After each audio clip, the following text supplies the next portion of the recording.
And we are live for week 18. How's it going, everyone? I hope you had a fantastic fantasy football finals. Excited to see some of you in the chat today who took home the ship last week in week 17. I know there are some sickos out there with finals in week 18. Week 18, always an absolutely wild week in the NFL. Sort of a combination of preseason and regular season across the league today. We're going to go game by game like we always do on these live streams. Our 18th straight Sunday morning live, the last one of the season. Man, always goes by just incredibly fast. We're going to go game by game like we've been doing every single week this season, really in the back half of the season especially. I got takes on every relevant player in every single game. There is a lot to cover today, a lot of different motivations across the league, a lot of guys resting today that typically aren't resting. So a lot to get to. Definitely there's, for fantasy, a lot of suddenly relevant players that typically are not relevant.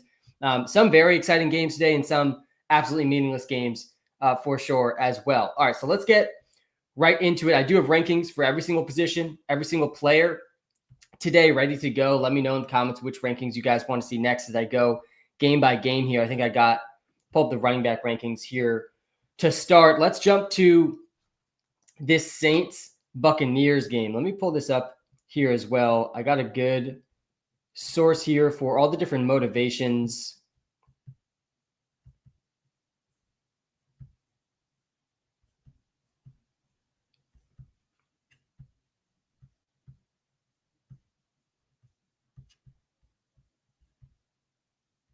Here we go.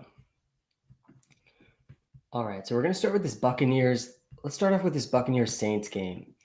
The big storyline here, let me go to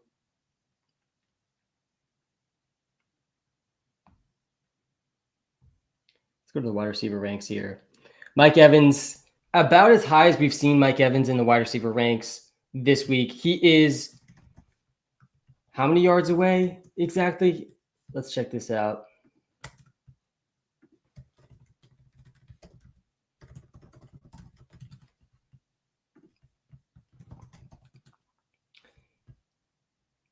He needs 5 catches, 85 yards, and he will get a huge incentive bonus. But how many yards is he away from the actual title here? From the 1,000 yards. Yeah, he needs 85. He needs 85 to get his incentive. I think the 1,000-yard line was the incentive anyway. So he needs more than at least 85 receiving yards for Mike Evans today, and he will be the NFL history record holder for the most consecutive seasons in a row with 1,000 receiving yards.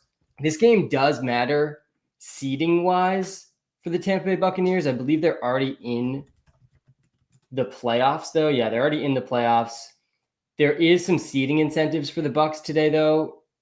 Do expect them to be pushing it as hard as they can. They actually have a chance not to make it if they lose, so they do need to win. If the Falcons win and the Bucs lose, the Falcons could jump them. So it's a must-win game. They're playing the Saints here as well. They're 14.5-point favorites in this game. So obviously Mike Evans, a smash option today. I don't hate his over today. I do have a bunch of free player props to talk through today on the live. Of course, got the DraftKings lineup ready to go as well. Week 18, DFS and props, always a good time for the non-fantasy league time of the season. You got to be careful chasing the incentives with the player props today, though. Mike Evans' line is set around 100 yards. He only needs 85. This game definitely could get out of hand. And everyone is smashing the overs on the incentives. They move the lines because of that. I actually think there's some value sometimes in the unders with some of these incentive storylines that get pumped up so much. But Mike Evans still a top 4 wide receiver option for fantasy and for props and just for general expectation this week. I do think he gets 85 yards. I do think a top priority for the Bucs, almost as big of a priority to win, which it's almost impossible for them to lose this game versus the Saints. We'll look at the Saints roster in a second here, but it is, as it's been the last month, absolutely abysmal. Bucky Irving, also top 5 option this week. an absolute smash option. League winner, Bucky Irving. Of all the rookies who were league winners this season, Brian Thomas Jr., Malik Neighbors, Brock Bowers, Bucky Irving feels to be flying under the radar the most. Finished the season with 14.3 points per game, but in the last 6 weeks of the season was a legitimate fantasy football league winner. Finished in the finals last week against the Panthers, top 5 running back. We hit the rushing yards over there.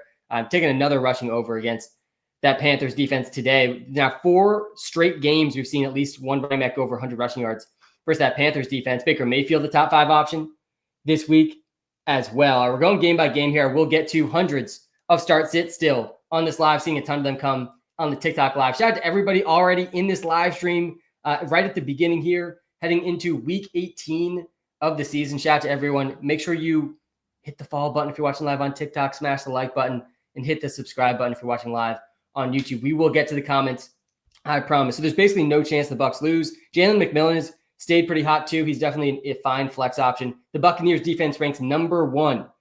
Kevin, I have 4 free player props today that I absolutely love, that I personally took all of them. We're going to get there for sure as well. All right, let's go to the Saints team really, really quick. Spencer Rattler expected to start today. Foster Moreau is the only guy really worth mentioning. Him and Juwan Johnson, interesting sleeper tight ends. Both these guys, Juwan Johnson's questionable here too. What's the latest on him? I think he's going to play this week. He led the team in receiving last week, 6 for 66, 29% target share for Juwan Johnson. Foster Moreau, though, also scored and played a pretty big role, over 70% of the snaps. These guys are interesting DFS dart throws. Clyde Edwards-Helaire is going to be starting at running back. There's no Kendre Miller. There's no Alvin Kamara. I don't think Jamal Williams, he's active. I don't think he's going to lead the backfield, though. Jordan Mims, I think, is going to be active here, but Clyde Edwards-Helaire is expected to lead the backfield in touches. I want to stay completely away from this backfield if I can. I'm not interested in Clyde as a sleeper at all this week. All right, that's the Saints. The Bucs, again, 14.5-point favorites here. I'd probably take the Bucs with all those points.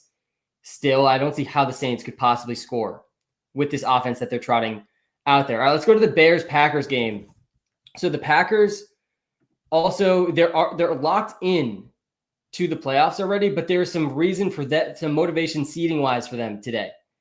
They beat the Bears today, and it could be the difference between playing the Eagles in the first round or the Rams in the first round. An absolutely massive, massive difference for the Packers in the first round of the playoffs. I do think they go for the win today, and we see most of their starters play. Romeo Doubs is questionable here today. That's a pretty big questionable that's still to come. A lot of news, guys, is going to come out during the live stream today. A ton of news. I only have guys ranked on this list that have not played yet this week. That's why you're not going to see King Henry seeing that comment in the TikTok live. Guys, we're live on TikTok and YouTube. Come to the YouTube live. You're watching live on TikTok. I'm telling you, it's a better viewing experience. Link is right in the TikTok bio.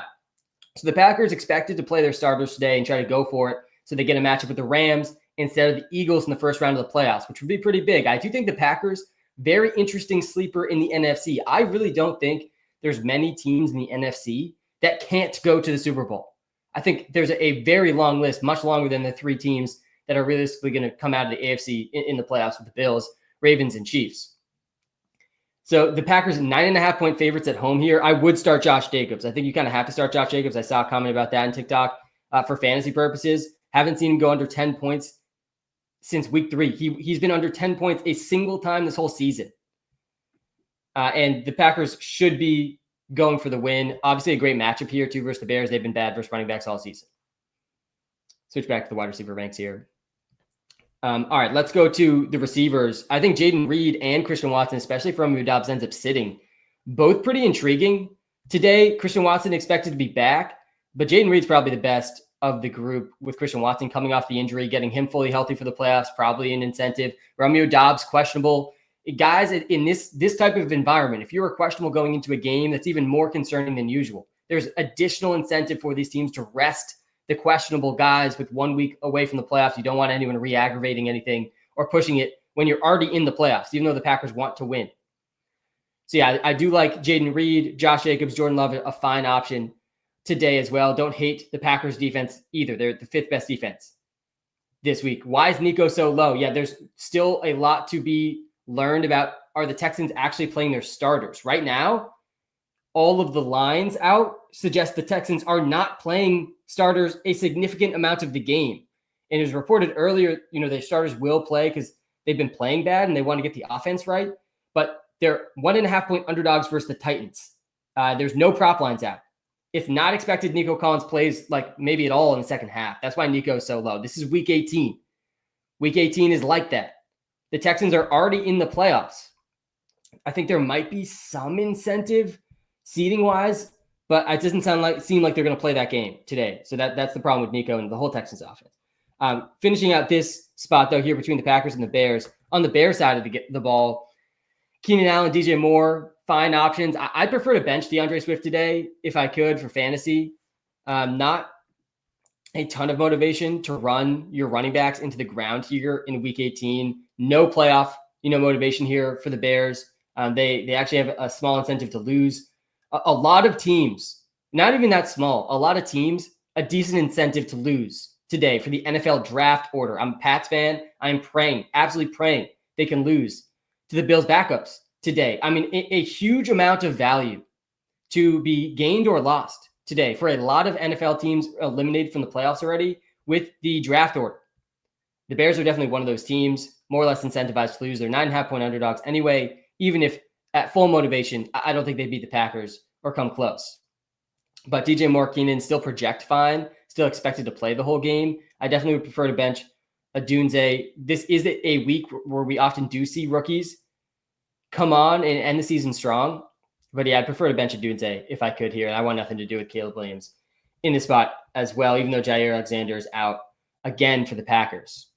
All right, that's the Packers-Bears game. Really not too much to go through there. Let's get to another one here. Why bench Achane? Because Achane barely played in the second half last week. I don't know how we feel good about Achane heading into this game today. The matchup's fine, but I mean, the situation suddenly feels awful for Achane. He literally barely played in the second half last week. He is not getting nearly as many carries and nearly as much goal line work as he was once getting during this season. All right, let's get to this Giants and Eagles game. The Giants are only 2.5-point underdogs in this game. The Eagles are resting their entire team. Jalen Hurts, by the way, is still in the concussion protocol. Ladd is playing. Corum is starting. Yeah, Corum is a smash start today. I think that Corum is a very good start. I'm a little bit nervous behind that backup offensive line for the Rams, a bunch of backups playing for the Rams today, but they also, Corum, there's some guys on the line of being relevant for the playoffs and just being backups. Corum's right on that line, right? Corum is actually pretty important to the Rams if Kyron Williams were to get hurt.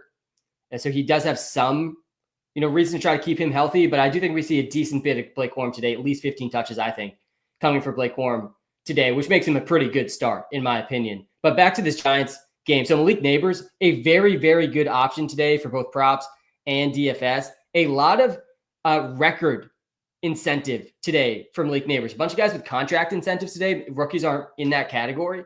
But Malik Neighbors is within reach of breaking some all-time rookie records today. He's already extending a bunch of Giants records. But he also is two catches or 4 catches behind Brock Bowers for the all-time rookie receptions record, which they're both beating what Puka Nacua did last year, which is absolutely insane. But Malik Neighbors could definitely chase him down, Brock Bowers, and take that record from Brock Bowers for the all-time rookie reception record. Both them going to be 1 and 2 in that record after the season. And we're still close enough to the time where the NFL expanded to 18 weeks that it's very common here in week 18, we have a ton of guys chasing down NFL records. They have a full extra game to play versus historically what players got. So yeah, Malik Neighbors, I think, is going to have a big game today. Going to see a steady dose of targets like we've seen all season. I've been saying it for months, but Malik Neighbors is already locked in the most targets in the NFL. I would go Bucs defense, yeah. Jacobs, I don't think Josh Jacobs is sitting out now. So yeah, I want to start Malik Neighbors for sure. I do think McConkey plays. He has prop lines out. More news is definitely going to come out during this live stream as well. Definitely be following the news closely on this live. Tracy, not a guy I really want to play. Should lead the Giants backfield today. I want nothing to do with Drew Lock, even though he literally had an all-time performance last week. 34 fantasy points for Drew Lock. Absolutely crushing if you played the Colts defense last week, guys. If you're tuned into this live here early on week 18 Sunday morning, smash the follow button if you're watching live on TikTok. Hit the like button if you're watching live on YouTube. We're just getting started here, going game by game. Really the only incentive out there for the Giants today is Malik Neighbors' record incentives. And then they're instead very, very incentivized to lose. They really made a huge blunder last week winning that game in terms of the draft order implications. And then on the Eagles side of this game, Tanner McKee is starting today. I do not think Tanner McKee has it. He did throw 2 touchdowns last week, though. He threw 2 touchdowns on 4 attempts. So a 50% touchdown rate for Tanner McKee back in week 17. He's throwing to Jahan Dotson. I don't even know how much Dotson's really going to play because he's still a starter on this team or plays a decent amount of snaps. Britton Covey, Johnny Wilson. We'll get a look at Johnny Wilson, the 6'6" wide receiver, rookie wide receiver that generated some hype during draft season. Will Shipley, he's actually questionable, I believe, for this game. Questionable after 2 full practices. We are projecting Will Shipley in. Behind Will Shipley is Tyrion Davis-Price. One of these guys is going to score today, Will Shipley or Tyrion Davis-Price. One of these guys will score. But none of the starters starting for the Eagles today. So we got a full practice squad team basically for the Eagles. And they're still 2.5-point favorites versus the Giants, which tells you everything you need to know about the Giants and their incentive to lose here. All right, let's go to a more exciting game. How do you feel about Devontae Adams? Yeah, we'll get to that Jets game. I feel okay about Adams today. I actually do think the Jets will beat the Dolphins today, and that makes that Broncos-Chiefs game absolutely massive for the Bengals if that ends up happening. We'll talk through some of the playoff scenarios here too on the live. We'll talk through playoffs. We'll obviously talk through some DFS and props. I'll get to some start sits for the sickos with week 18 fantasy finals matchups, which is something you got to change. You got to change it. You got to talk to your league about changing the week 18 finals. It really is a bad rule. It's a bad rule. You know, Michael Carter and Blake Corn and Tyrion Davis-Price and Will Shipley are going to be winning leagues today with week 18 finals. And we're on it. You know, I got you. If you're in the week 18 finals, I got you today. There's a lot of value to be had if you know what to pay attention to here in week 18 if your fantasy league's still going on. A lot of value for props and DFS too. We're going to get there, I promise. All right, so the Panthers, they have absolutely nothing to play for. Also a team more or less incentivized to lose for draft pick order. But this is a team that's, you know, finished the season strong and definitely wants to try to finish the season strong here in the last week of the season. Bryce Young, a very intriguing DFS option today. Adam Thielen ranks in the top 15. Jalen Coker, an interesting sleeper as well. Chuba Hubbard's out. Chuba Hubbard is out. Same thing as last week. Blackshear. It was Blackshear and Mike Boone last week, but Miles Sanders is back this week. We're projecting Miles Sanders to lead the backfield this week, but this is a backfield to completely avoid.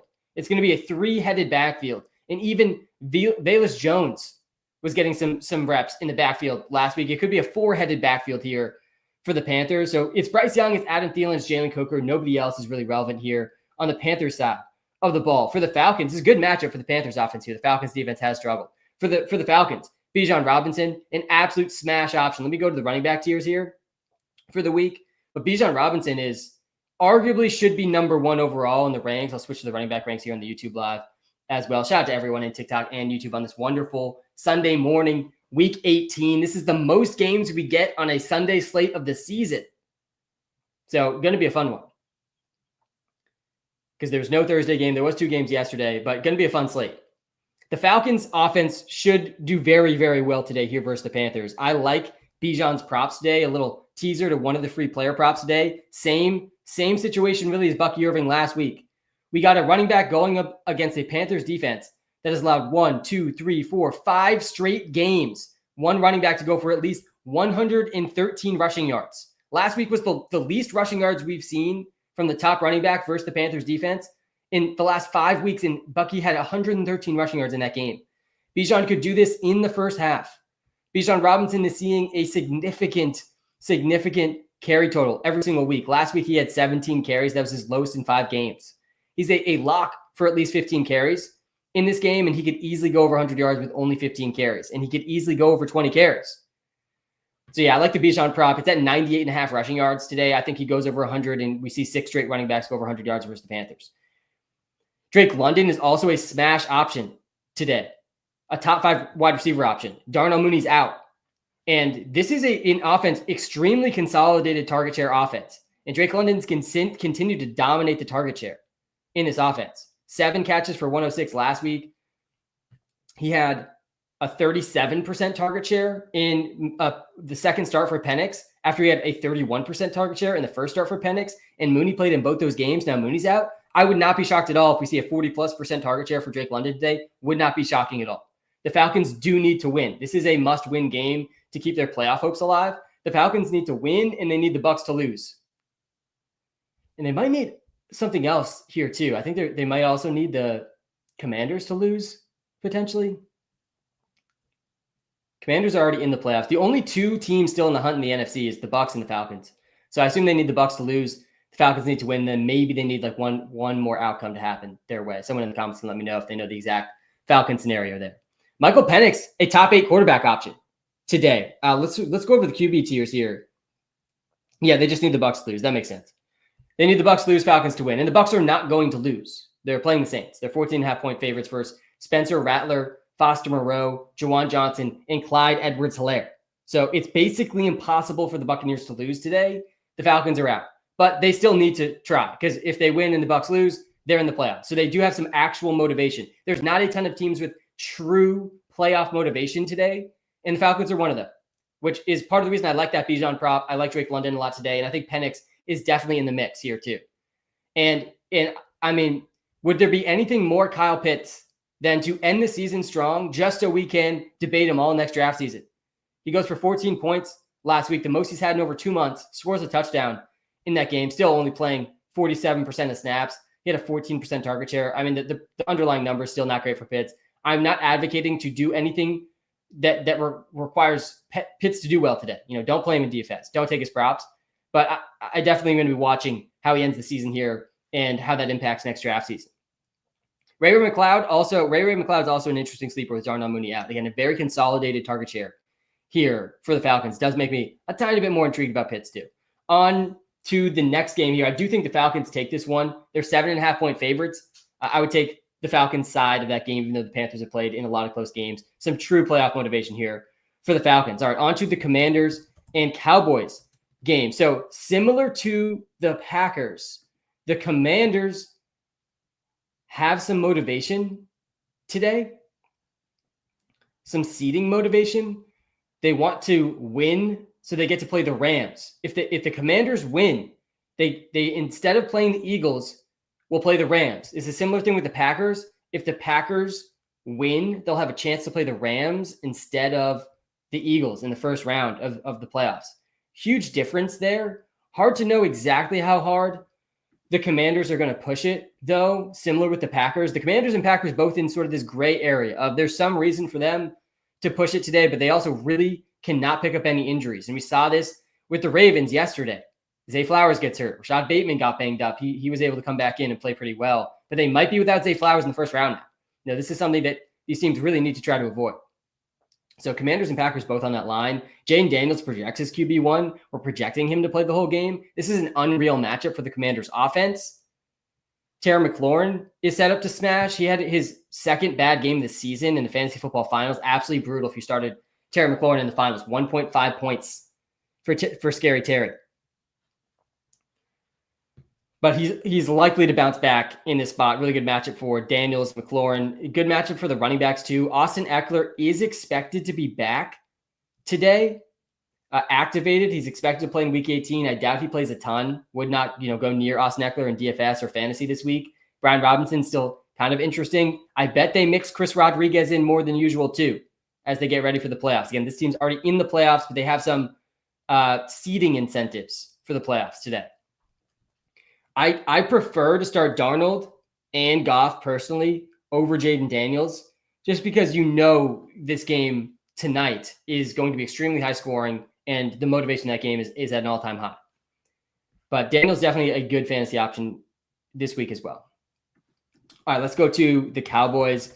Lost season here for the Cowboys. Rico Dowdle's an interesting play, assuming the volume's there. I do think the Cowboys are a bad enough organization to play Rico Dowdle a lot today, even though it makes absolutely no sense if he's going to be their feature back next season. He's had over 100 rushing yards now in 4 of his last 5 games. The Commanders have allowed the second most yards per carry in the NFL this season, too. 23 carries for Dowdle last week. So definitely an interesting option for fantasy and for props.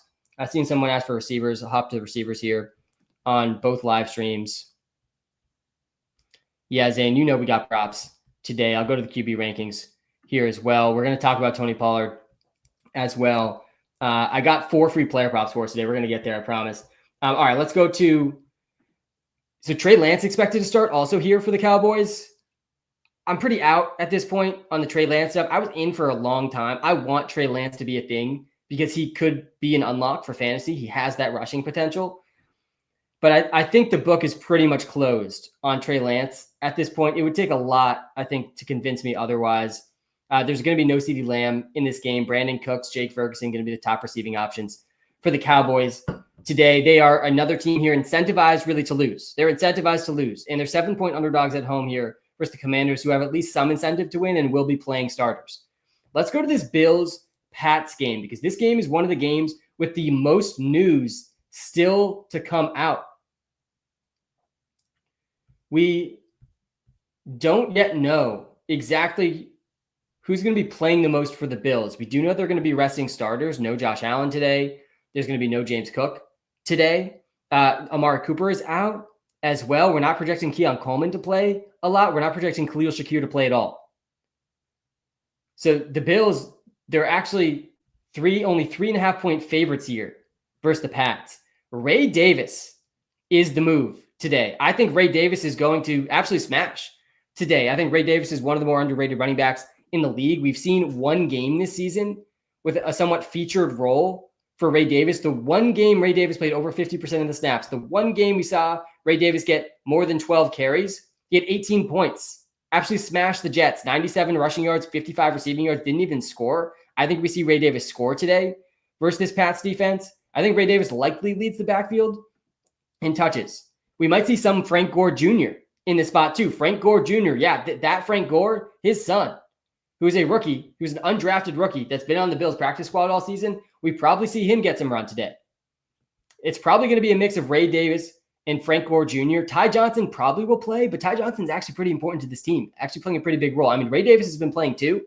A little bit of this Blake Corum fear here with Ray Davis too, of, he's on that borderline of he's a backup. Makes sense to play him a lot today, but also he does have an actual role that could help in the playoffs.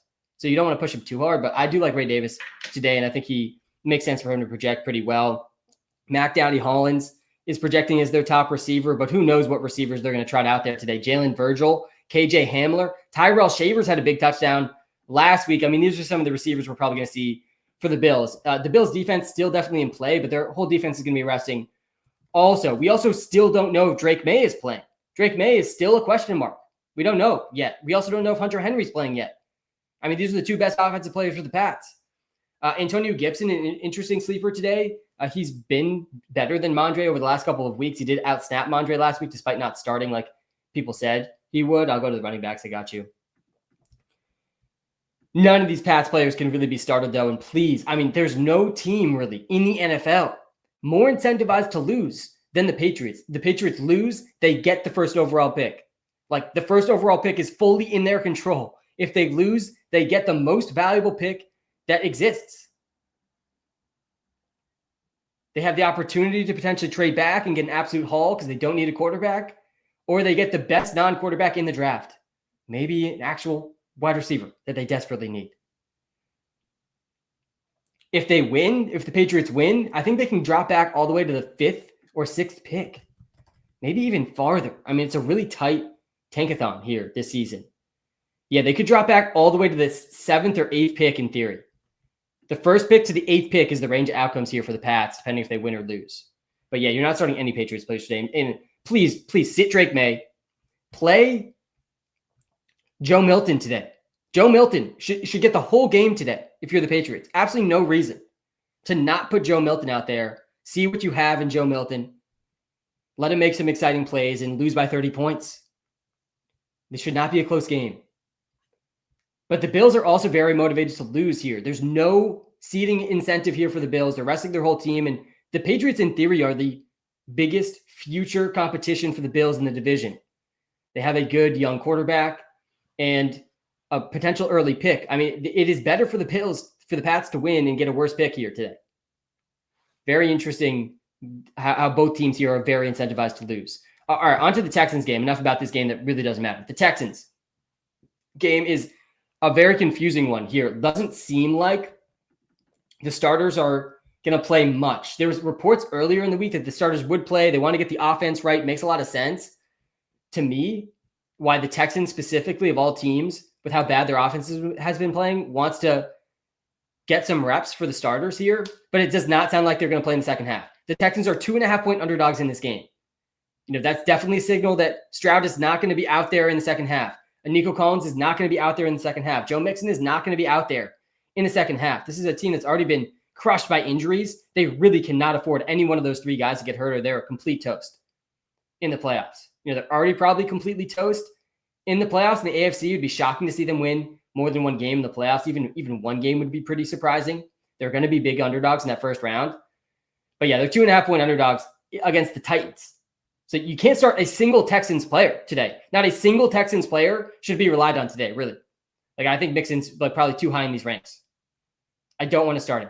On the Titans side, I've seen a lot of Tony Pollard questions. Yeah, we got to start Pollard. You got to start Pollard today. So Tajay Spears is out. Tony Pollard was questionable for this game, but he's going to play, and he's very close to some big incentives.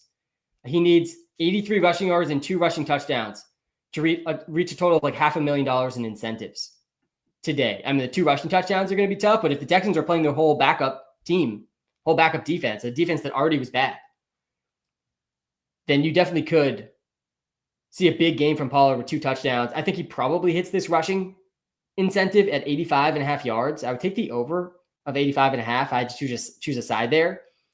We probably see a big workload for Pollard. It doesn't really make sense for the Titans to run Pollard into the ground. He's already had a huge workload this season. They have absolutely nothing to play for. Another team incentivized to lose here for draft order purposes. But with Tajay Spears out, we could see a big role for Pollard for sure. I think Pollard has to be. I do not think Mixon's playing the whole game. No, the Texans are 2.5-point underdogs. Mixon is not playing the whole game. He's absolutely not. I think we should adjust some of his projections down, actually, in the Walter Picks app today. Joe Mixon is not going to play the whole game. They're 2.5-point underdogs here. Nick Westbrook, all I do score is touchdowns. Akine is definitely an interesting sleeper today too. And I like Calvin Ridley a lot as well when we go to the tight end ranks. I know the tight ends are so bleak here in week 18. This is the bleakest tight end rankings list I've had to do, I think, all season. Chig Okonkwo is also questionable. Chig is questionable, and Tony Pollard's playing, but Tyler Boyd is out, and then Spears is out. These are some of the biggest pass catchers for the Titans. Part of the reason I really like Calvin Ridley today. I think Calvin Ridley's a lock for at least 6 or 7 targets. Today, I think his prop lines were set too low here. A really good matchup for Ridley. Would not be shocking for Ridley to go over 40% target share today. Just would not be shocking at all. We're going to see Mason Rudolph and Will Levis today, supposedly. I don't think that's necessarily bad for Ridley. A bit of a show us what you got at the end of the season situation for these QBs. They're going to throw it to their best receiver, who should play the whole game. Is Trey McBride playing the full game? Yeah, I do think Trey McBride plays the full game. The Cardinals are in the same spot sort of they were last week. The teams most likely to rest guys are the teams in the playoffs that really don't want to risk injuries, and the smart teams, not pushing some of these core pieces of their team super hard here in week 18. But I do think McBride probably plays the whole game, and McBride's prop lines are in the 60s. George Kittle is questionable. George Kittle is still questionable. Uncertain if Kittle's playing. He's one of the big question marks still. Him, Drake May, Hunter Henry, Chig Okonkwo, these are some of the big question marks today. But yeah, I like Pollard and Ridley a lot here in this game. I do think the Titans win. I think the Titans win and cover the 2.5-point spread here. I don't think the Texans are going to play much of their starters. And their starters have already been struggling. The backups for the Texans are not going to be a competitive team here. I think the Titans will win this. But, a pretty meaningless game if the Texans aren't playing their starters. All right, on to another meaningless game here between the Jaguars and the Colts. And there's actually expected to be a lot of fantasy points scored in this game. Brian Thomas Jr. is within reach of a bunch of different records here as well. Let me pull this up.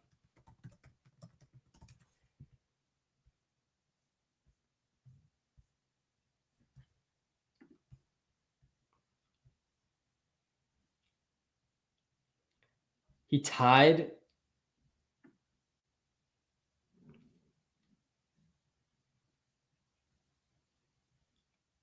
He tied Randy Moss's rookie record.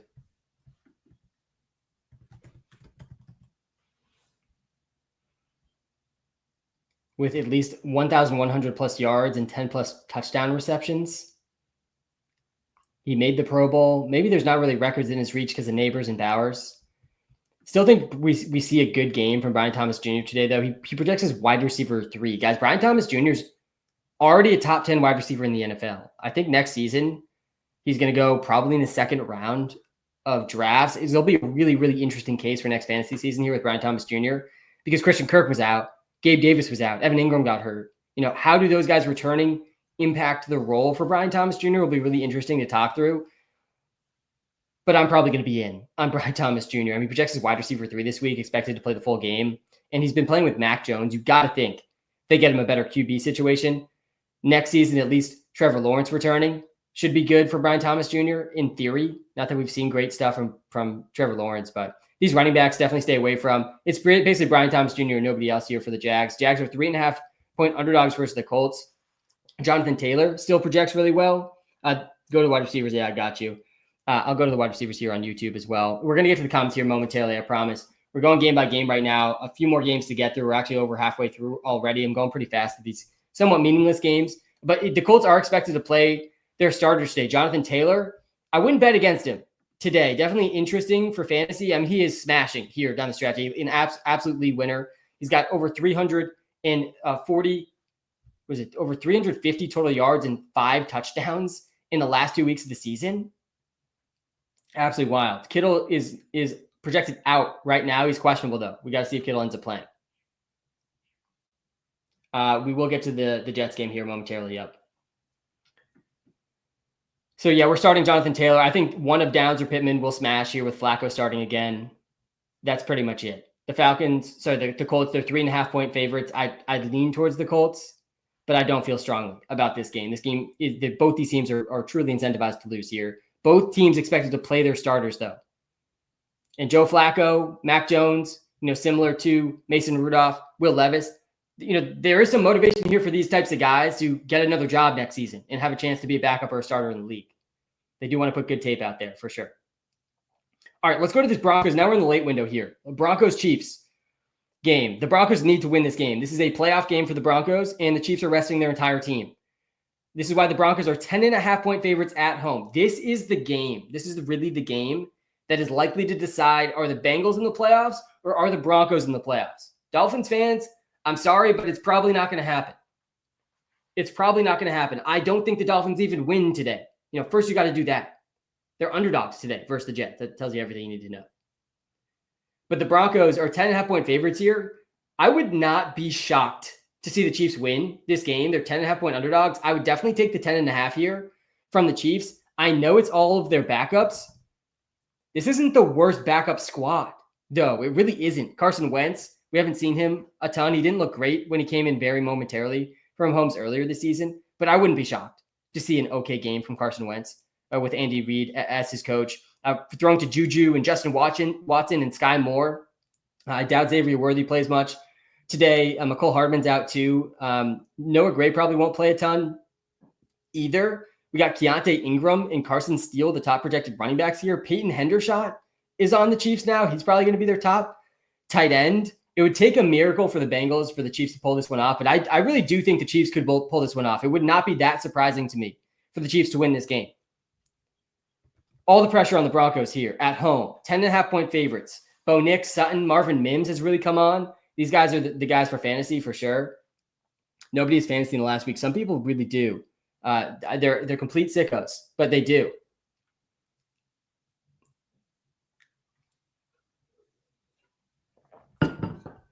I haven't seen much about the Commanders resting their offense, but it's definitely possible. The spread doesn't suggest really they're going to rest the offense a ton. They're 7-point favorites. Maybe it would be bigger if they were not going to rest starters. But it makes a lot of sense, especially if the Commanders have a big lead to rest starters here in the second half. They're in a similar spot to the Ravens a little bit yesterday. There's some seeding implications for the Commanders. If the Commanders win, they get to play the Rams in the first round. If the Commanders lose, they're probably going to play the Eagles. It's a pretty big difference. So there's some incentive there too, for sure, for the Commanders. All right, on the Broncos side, Marvin Mims, what a game from him here in Week 17. We actually had his props in the Walter Picks app as the highest value of the week. Last week, his line was at 2.5 receptions. I like his line at 3.5 receptions. This week, you're getting plus odds there. Mikey, please accept my apology, man. I got you. I accept your apology. Eight catches, 103 and 2 TDs, and an unreal second touchdown there from Marvin Mims. They're starting to realize the talent they have in Mims. Very strange that we're just seeing this type of role for Mims now. You know, they just refuse to put him in a big snap share, in a big target share role, like since he's been on the Broncos. Highest target share of his career last week, most receptions of his career, over 30 fantasy points. Do you think we keep seeing that going here? If the Broncos win, they're in. They're into the playoffs. If the Broncos lose, I think the Bengals get in, because I think the Dolphins will lose as well today. We're going to get to that. That should be a close game, but I do think the Dolphins lose. And I think this Broncos-Chiefs game is going to be way closer than people expect. I would take the Chiefs plus 10.5. I feel pretty good about that. All right, let's go to the Chargers. Chargers-Raiders. This is a similar spot to a bunch of the teams we've talked about today, where the Chargers, they're already in. They're already into the playoffs. There's some seeding implications at stake here, though. No, I think it's really, they're going to be playing the Bills or the Ravens. Maybe they get a chance at they might have a chance at the Texans or the Broncos, potentially. Not the Broncos. They might have a chance at the Texans or the Steelers, Chargers, if they win today. They're projected to play their starters most of the game here. They're 6.5-point favorites versus the Raiders. Justin Herbert projects well. Ladd McConkey projects well. I do think Ladd is going to play.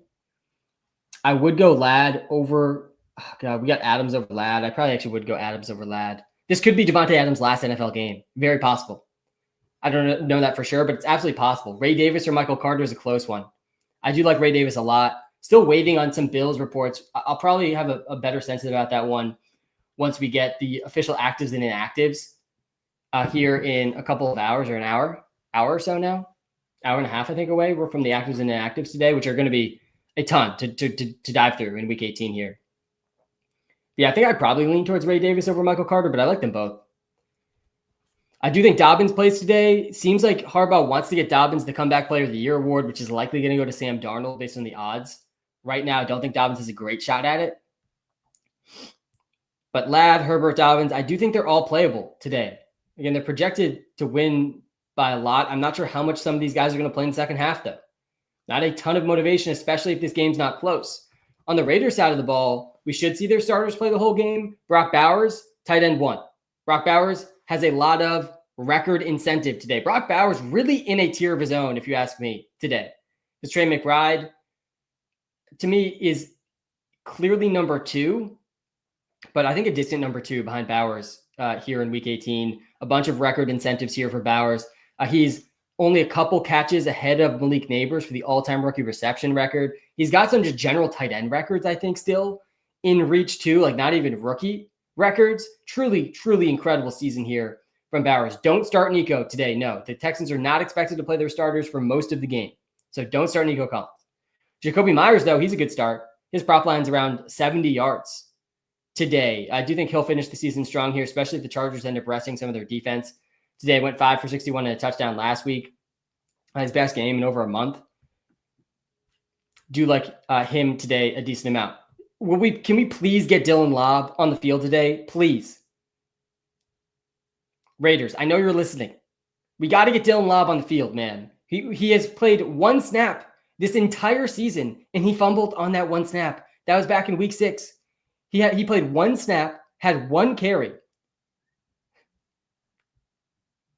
No yards and a fumble. I mean, this might be the worst rookie stat line in history. His only snap was a 0-yard rush for a fumble. There's no Amir Abdullah today. Amir Abdullah really came on strong down the stretch of the season. No Amir Abdullah today. We got to get Dylan Lobb on the field here in Week 18. I mean, it makes so much sense. If we see Chris Collier or Zamir White, I don't think Zamir White's playing. Chris Collier over Dylan Lobb. I mean, the book's pretty much already closed on Lobb, but I would love to see him out there today. Kittle or Noah Fant? I don't know if Kittle's playing. If Kittle plays, it's Kittle. JSN or Sutton higher upside? Yeah, I'd go JSN there, I think.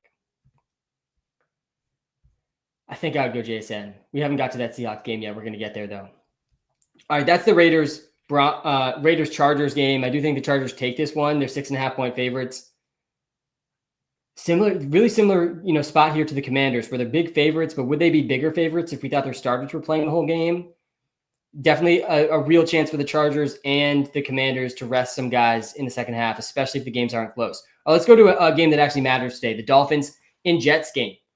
The Jets are 1.5-point favorites at home here. There's no Tua. Jalen Waddle and Tyreek both expected to play, both questionable here, both expected to play. We're going to see Tyler Huntley again. Tyler Huntley actually did okay last week. I had his under last week, and he smashed it on the last drive of the game somehow. Actually, Huntley didn't smash it on the last drive. DTR smashed it on the last drive. Huntley actually hit in early in the third quarter. Completed 85% of his passes last week, Tyler Huntley. I'm playing Bowers over Henry, yeah, for sure. Devon Achane, I'm pretty out on it right now. Honestly, after last week, he had 5 points. He had 25 rushing yards. He only played 53% of snaps. In the second half, he played 2 snaps. He was not on the field in the second half of the game last week. They were opting in favor of Jeff Wilson and Raheem Mostert on the ground specifically. They're pigeonholing Achane right now a little bit into a purely receiving role. Little foreshadowing of one of my favorite player props of the day, but I'd be careful with Achane today. I would. I do not feel great about Achane heading into this game. And I do think the Jets win this game. I think the Jets will want to. A lot of the Jets players will want to end the season strong here. A lot of this team is auditioning for their next team. This could be Devontae Adams' last game of his career, potentially. You got to think he gets another steady dose of targets like he's been getting down the final stretch of this month here. He's had at least 8 targets in basically every game with Aaron Rodgers on the Jets. Last week was his lowest target share in a while. I think he got a little banged up in that game too, but he's going to be playing today. Aaron Rodgers auditioning for his next team today. I would be shocked if he's back with the Jets next season. Breece Hall projects well today. Hard to expect them to really run Breece into the ground. He had 6 points last week, played 49% of snaps. I think we probably see something similar today. Around 40 to 50% of the snaps for Breece. Garrett Wilson is definitely playable today. He did score last week after the story came out before the game about him and Aaron Rodgers not getting along. Jordan Addison or Terry McLaurin? Yeah, I think I'd probably go Addison there.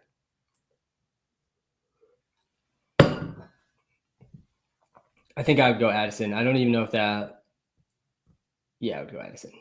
Yep. I do think the Jets win this one over the Dolphins. The Jets have, I think, more enough motivation to keep up with the Dolphins here. Obviously, the Dolphins have a ton of incentive. If the Dolphins win and the Broncos lose, the Dolphins are in the playoffs. If the Dolphins lose and the Broncos lose, the Bengals are in the playoffs. And if the Broncos win, the Broncos are in the playoffs. That's the AFC situation here with the playoff motivations. But there's no Tua today. The Dolphins offense is nowhere near as exciting without Tua. Again, he played okay last week. Tyler Huntley, I'm still not, fully sold on Tyler Huntley, but the Dolphins defense has not been amazing. And I do think there's enough motivation here for the Jets to beat the Dolphins. Again, they're 1.5-point favorites. They're projected to beat the Dolphins here. The other reason I think this is a bad spot here for the Dolphins, this is a very cold game. So most of the games this week are in the Dome. Weatherman Sam has nothing super concerning to report today. But there are some cold games. Let me read you the report here for this Dolphins game. I think earlier there was even some snow potential in this game. It's going to feel like 20 degrees. And there's a slight chance of snow in the second half of this Dolphins-Jets game. That's also not good for the Dolphins. Definitely not good for the Dolphins, who've always struggled in the cold weather. But I'm not overly concerned, about the weather, but it's notable specifically in that Dolphins-Jets game. All right, let's go. We only got three games left here, and then we'll get to some of the starts hits. We'll get to the free player props. I got 4 free player props for us today. I like all of those a lot. Get to the DFS line. We'll talk through some DFS strategy here as well. I would go Addison over Thielen. I want guys in this Vikings-Lions game 100% today. We're going to get there. We're 3 games away. All right, the Seahawks. Do you think the Seahawks will be pushing it with their starters today? The Seahawks are out. They have nothing to play for, really. I think there are some incentives here maybe for the Seahawks. Let's pull this up. Geno Smith is 185 passing yards away from a $2 million bonus. You definitely will get that. This is also a good matchup for the Seahawks offense. The Rams are resting everyone. The Rams starting defense was really bad. Their backups are going to be even worse. I do think JSN and DK have a pretty good ceiling today. I do like JSN a lot, actually, today. I do think the Seahawks are expected to play their starters the whole game here. The Seahawks are 7.5-point favorites in this game versus the Rams. The Rams are resting their entire team. Zach Sharp projects as a top 5 running back. JSN projects as a top 10 wide receiver. Evans under 100. I don't hate going with unders this week with the incentive guys. Mike Evans only needs 85 receiving yards to hit all of what he wants. He gets 1,000 yards. He gets a big incentive in his contract. And then the Bucs have all of the reason to rest Mike Evans after that. All of these incentive prop lines, they're getting pumped up a ton. Everyone's talking about them. The books are moving the lines up because of it. So yeah, I don't hate going unders on a lot of these incentive ones. I'm not giving in a single incentive prop today as my free player props. Not a single one. Gino over in Bo Nix. I don't know if I do that. I'd probably go Bo Nix there. All right, let's go to the Rams side of this game. So Blake Corum, he's really the one Rams guy I think really worth mentioning. Excited to see him in an extended situation day. We're going to see Jimmy G starting for the Rams. The Rams are resting their whole team. The Rams are already in the playoffs. They did have some seeding motivation, but they didn't care. Which makes it very, very likely they lose this game. They're 7.5-point underdogs. Demarcus Robinson, Jordan Whittington, Tutu Atwell. These are projected top receivers today for the Rams. Blake Corum, I do think Blake Corum gets 15 plus touches today, and that makes him a good fantasy option, a good DFS option. And if you're playing in week 17 here or week 18 here in your fantasy football finals, I'm adding Blake Corum and starting him like with a decent amount of confidence. A good segue into the other random running back that's worth starting today as we go to this next game. Michael Carter. He's a top 15 running back option this week too. Michael Carter is going to be the feature back for the Cardinals. And both the Rams and Cardinals, the offenses, all season and even going back to past seasons, they give their starting running back a workhorse role.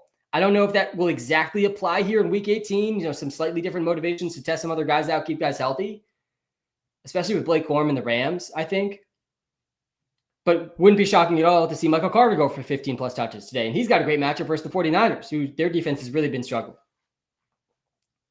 Trey McBride and Kyler project really well still. I do think they play the whole game here. Just trying to end the season on a positive note with his offense, I think, is the main motivation here for these guys. Wouldn't be shocking to see them rested. The Cardinals are favored in this game, 4.5-point favorites. The 49ers are very depleted on offense. No Brock Purdy today. Marvin Harrison Jr., wouldn't be shocked to see him end the season strong. We saw him go for 96 yards last week. I think the entire goal here for the Cardinals is just to end the season on a positive note, have some optimism going into next season. All right, let's go to the 49ers side of this game quick. Joshua Dobbs, a top 12 quarterback option this week. Go to wide receivers. I got you. Switch over to the running backs here on the YouTube Live. We're heading towards the free player props, the DFS lineup here in just a few minutes, and then we'll get to all the comments. I'm going to get to literally every single comment today, bro. Joe Mixon is not a guy you want to play, no. He is starting, but I don't think he plays the whole game.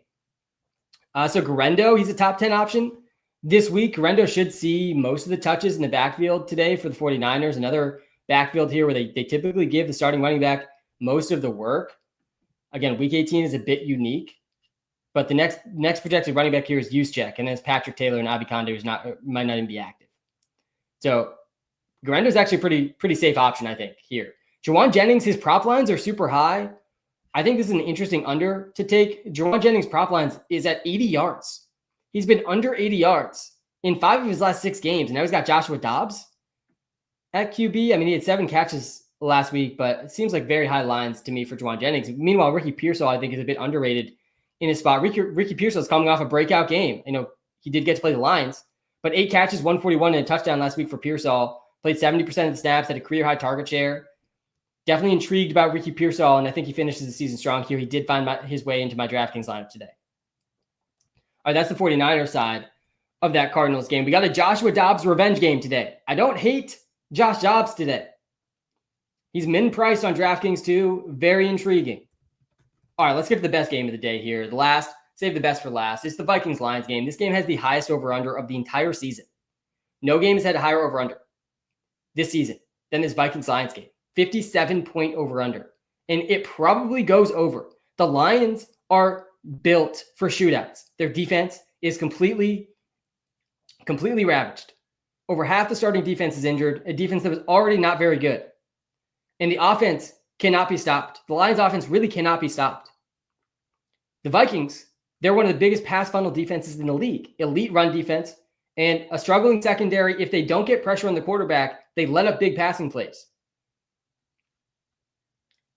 That is also a recipe for success for this Lions offense. This game should be extremely high scoring. You want pieces of this Vikings-Lions game for fantasy, for props, DFS purposes. I know they're not on the main slate here for DraftKings. I think you can still play them on FanDuel though. Go back to the running backs. But yeah, Justin Jefferson and Amon-Ra St. Brown, they're the top two fantasy options here at wide receiver this week. Jordan Addison's a top 10 option. Jordan Addison really coming on strong down the stretch here. And the reason this game matters so much, this is arguably one of the most important regular season games in NFL history in terms of what's at stake here. The winner of this game gets the first round bye in the NFC. They get the first round bye and home field throughout the playoffs. The loser of this game does not get a single home field game. Is that possible? I think that's literally the circumstances here, because they wouldn't win the division, and the division winners, I think, get higher seeds. I think that's how it works.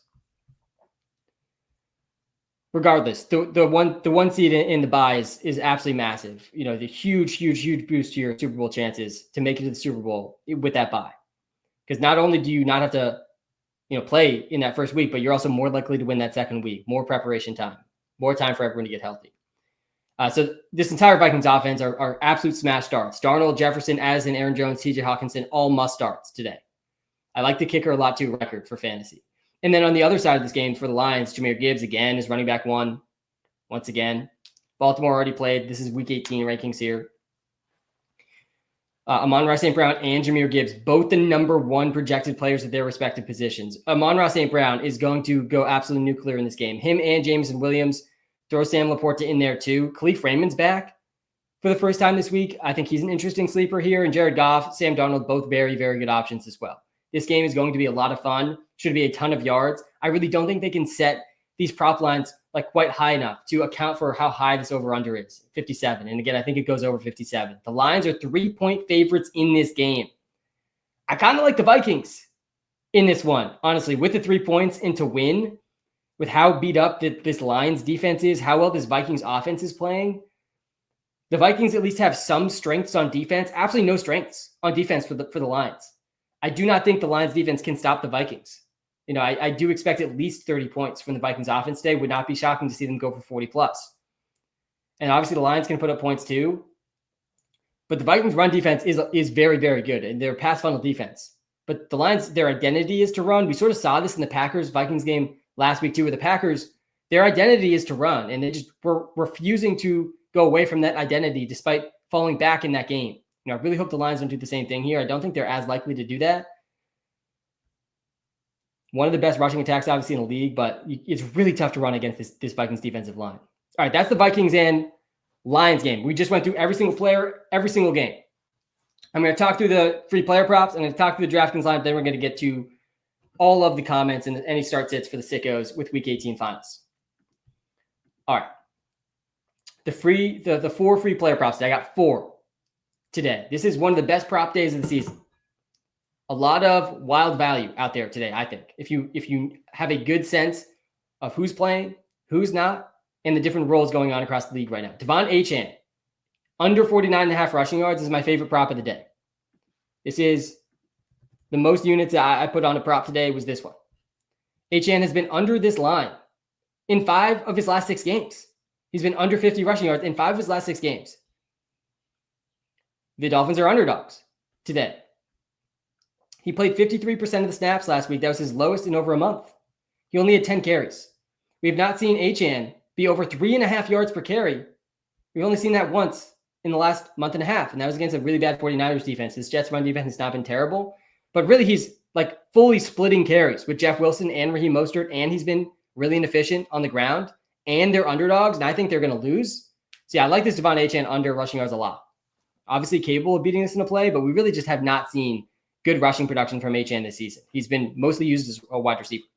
I like Calvin Ridley's over today, over 60.5 receiving yards. This is about where the line's been for Ridley all season, but there's no Tyler Boyd today, and there's no Tajay Spears today either, two of the bigger receiving options. Chig Okonkwo is also questionable today. He might not play.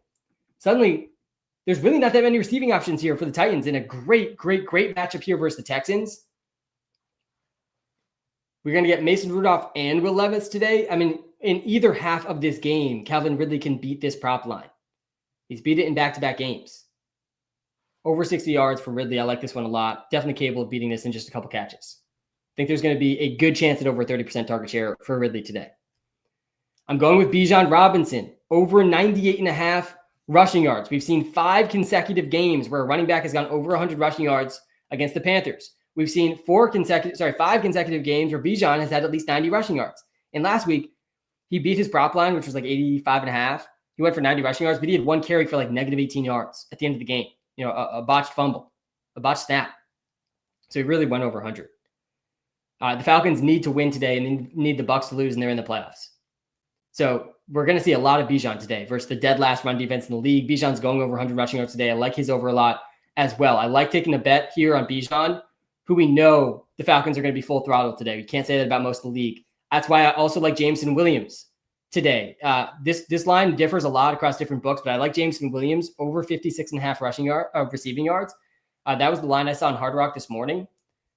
Jameson Williams has smashed this in 2 straight games. He's been over this in 3 of his last 4 games, and this is an unreal spot for Jameson Williams. The last time he played the Vikings did not go so well. Only 1 catch for negative 4 yards. I think it's going to be a much different story, and we've seen really a much different Jameson Williams kind of since that game. He's one of the biggest pass funnel defenses in the league. So yeah, I do like Jameson Williams to go over his receiving yards line as well. Definitely think taking an over in that game makes a ton of sense. All right, those are the 4 free player props today. Achane under rushing yards, Ridley over receiving yards, Bijan over rushing yards, and Jameson Williams over receiving yards. We're going to finish the season strong here. Of course, we'll have some free player props throughout the playoffs. We're at 61% on the free player props this season. 43 wins, 27 losses. Pretty strong season with the free player props. Looking to end the season strong there, of course. All right, on to the DraftKings lineup. I'm going with the Josh Dobbs, Ricky Pearsall stack today. Josh Dobbs is minimum price. Ricky Pearsall is almost free. And then I'm also punting tight end, and I'm going with Foster Moreau, who I think is the second best weapon the Saints have on offense today. Minimum price tight end, basically there too. And by doing that, and I'm going with Michael Carter as well. I do like Michael Carter to get 15 plus touches today. I'm able to fit in Bijan, Brian Thomas, Mike Evans, and Malik Neighbors. I do think Neighbors tries to hunt down Brock Bowers today. I do think Neighbors goes over a 30% target share again today against a completely second team squad against the Eagles.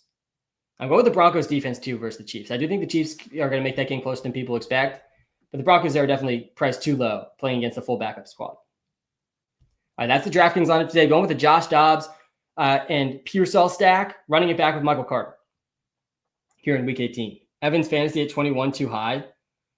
Yeah, it might be too high. He's going to get 85 yards. He's going to be between 85 and once he hits 85 yards, there's no incentive for Mike Evans to really keep pushing it.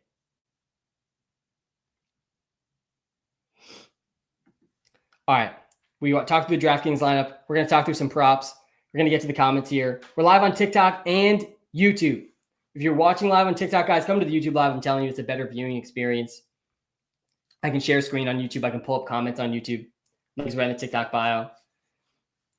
Fantasy is over. It's over for the non-sickos. There's some sickos out there that it's not over. I'm telling you. I see it in the comments here. Hey, Sam, you smashing anyone in the incentive player props like Mike Evans and Kyler Connie? How we doing, man?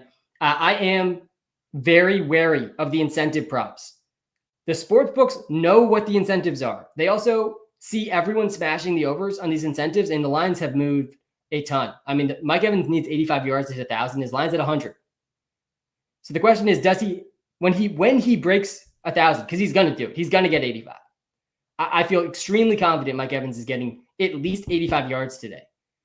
But the question is, will he break 100 total yards on the same play he breaks the record? Because there's a pretty good chance they take him out of the game after he does it. So, it's a tough call, I think, with Evans. Kyler, there's some different incentives at play. Honestly, I kind of like avoiding the incentive ones or taking the unders on the incentive ones. Bowers in the 6th or BTJ in the 7th. Probably Bowers in the 6th. I think I'd probably go Bowers. Sam, you and Walter got me 1st and 3rd in both my leagues in 12 and 10. Made my money back from my subscription with 6x more. Thank you, Andrew. Let's go, man. Love to see comments like this here in week 18. And there's no better feeling, Andrew, than going back to back in your fantasy league, man. We'll run it back next season as well. Achan, Ray Davis, or Michael Carter in PPR. Oh, man. This is why you can't have your finals in week 18, guys. It's why you just can't do it. Achan's going to project the best here. And wow, Ray Davis actually projects a bit better. I think it's Ray Davis, man. I do feel good about Ray Davis scoring today. Still want to see the actives and inactives for the Bills game, though. Michael Carter or Corum? Yeah, they're extremely tight. Today, I think I lean towards Corum, but they're very, very similar plays, like extremely similar plays. Yeah, we got them back-to-back in the ranks here. I think I lean towards Corum. A J.K. Dobbins or Corum? I'd probably go Corum over Dobbins. Yeah, I think I'd go Corum over Dobbins. We confident in Kyler rushing? No, I definitely wouldn't say we're confident in Kyler rushing. Let me pull up the Kyler stuff. He is 50 rushing yards plus 1 rushing touchdown away from a big incentive, which is where that's coming from. Oh, God. I mean, he had 32 last week on 4 rushing attempts. I'm not super confident in this one, honestly. There's like dueling incentives here for Kyler. Dueling incentives. One to stay healthy in the offseason and one to get this big contract incentive, which isn't a huge percentage of his total salary. Did you win any of your leagues, Sam? Came second. Yeah, I did. I was in 4 championships. I took home 2 of them. So 2 second places, 2 first places, and 1 third place for me. I did win one of my season-long best ball leagues as well. So really 3 championships, 2 second places for me. A very strong end to the season. A great fantasy season, honestly. In every single league that I won, I had Brian Thomas Jr. I mean, a true league winner for sure. We were very high on him heading into the season. That definitely worked out really well. Ridley or Thielen? I lean Ridley today over Thielen.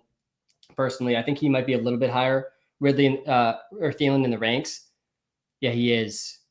No, he's not. He's 1 spot behind Ridley. I like Ridley a lot today versus the Texans.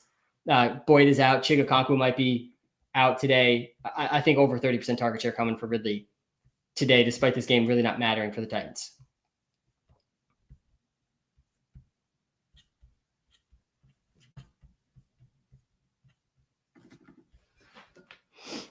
Daniels or Baker? I think I'd lean Daniels there. Yeah, I do. Yeah, so you think Ray Davis will get less time since he plays a decent role in the Bills? Yeah, it's a similar thing with him and Blake Corum. Ray Davis is playing more for sure than Corum is, but you could tell a story about their importance to the team in the playoffs, right? If Kyron goes down, Blake Corum's likely the next up guy.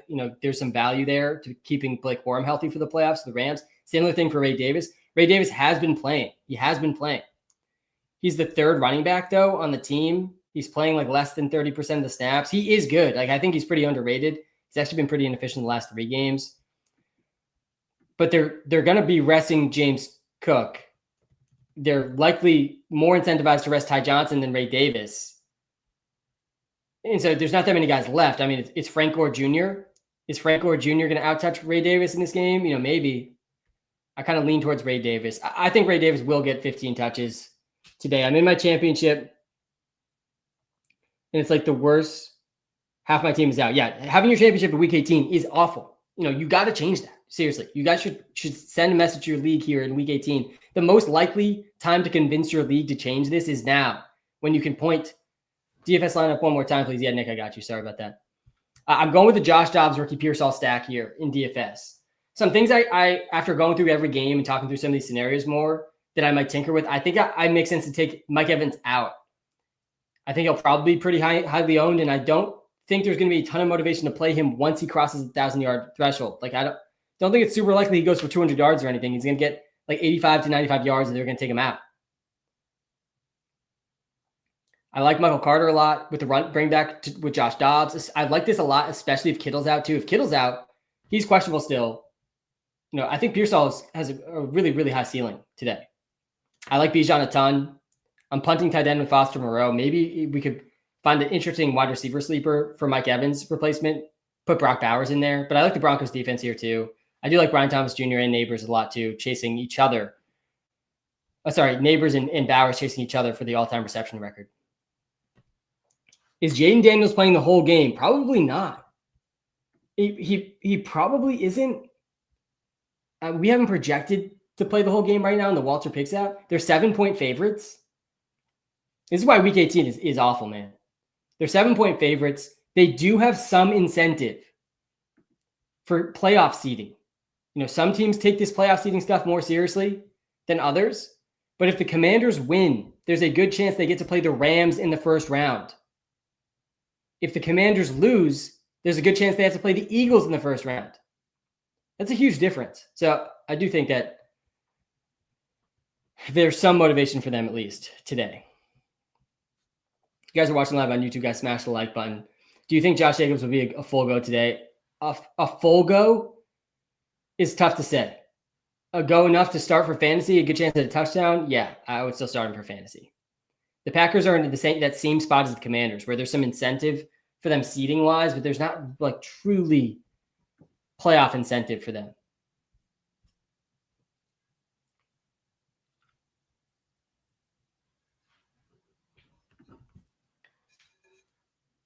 Appreciate you, Zestru. I love these lives as well. Week 18 is always bittersweet. It's a bittersweet week. Where's Gainwell? Yeah, I'll pull this up for the Eagles. I actually think we're projecting Gainwell out right now. Let me see this.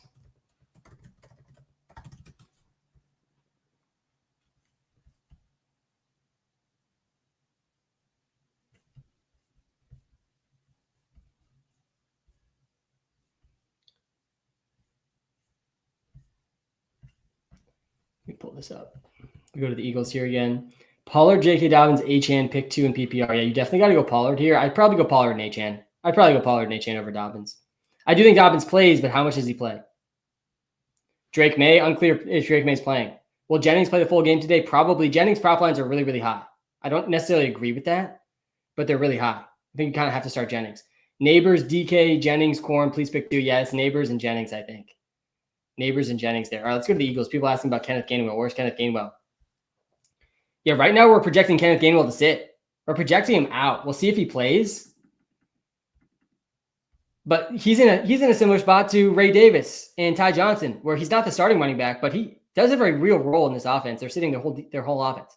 Why would they risk Kenneth Gainwell, who has an actual role on the team? And if Saquon got hurt, is super important. So we're projecting a Will Shipley and Tyrion Davis-Price. Will Shipley's questionable too, so maybe it comes down to will Will Shipley be able to play? But Will Shipley and Tyrion Davis-Price are who we're projecting to lead the Eagles' backfield today. I think one of those guys scores today. McMillan, Downs, or Johnston. I don't think I'd go Johnson there. I'd go Pearsall over Coker, but I like both them as sleepers today. I got Pearsall in the DraftKings lineup.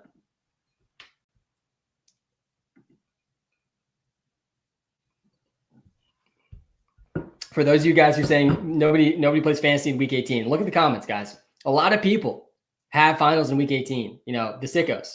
That I like to call them the sickos because it is sick. It's a sick decision, not the good version of sick. To have your finals in Week 18. It is a truly sick decision. You should be texting your fantasy group chat today if you have a finals on the line today and saying, guys, we got to change this to Week 17 next season. Right now, I'm choosing between Ray Davis and Breece Hall. I'm choosing between Blake Corum and Josh Jacobs because we have our finals in Week 18. Just not how your league should be decided, in my opinion. A bunch of good options here too. I honestly don't think it's crazy to bench Breece here.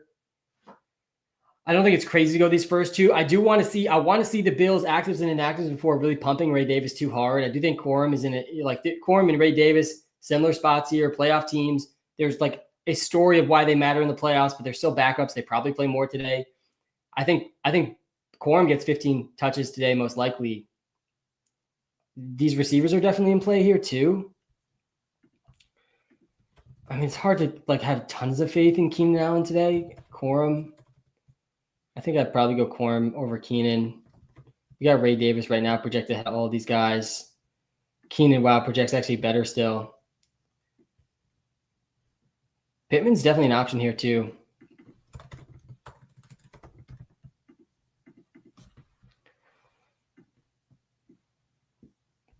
Yeah, I think you might go with the receivers here. Let's wait to see what the Bills report is. It's either Keenan and Ray Davis, or I think it's between Keenan, Corum, Davis, and Pittman. I wouldn't play Brees. I wouldn't play McMillan here either. Need a tight end, have Chig now. Yeah, Chig might not play. Still waiting on official reports for that as well. We will get these soon. In about an hour, we're going to get these official actives and inactives, and we'll probably go. We'll keep going this live stream at least another hour, so we get to those actives and inactives. Yeah, this Gibbs touchdown had huge implications for fantasy finals. I actually won one of my leagues. I won by 0.6 points, and I was going against Gibbs. I mean, extremely close. Mims or McConkey? I think you go McConkey there. I'm definitely going Pollard over Madison. Sutton, McConkey, Ridley, or Aaron Jones for flex. Man, Sutton, McConkey.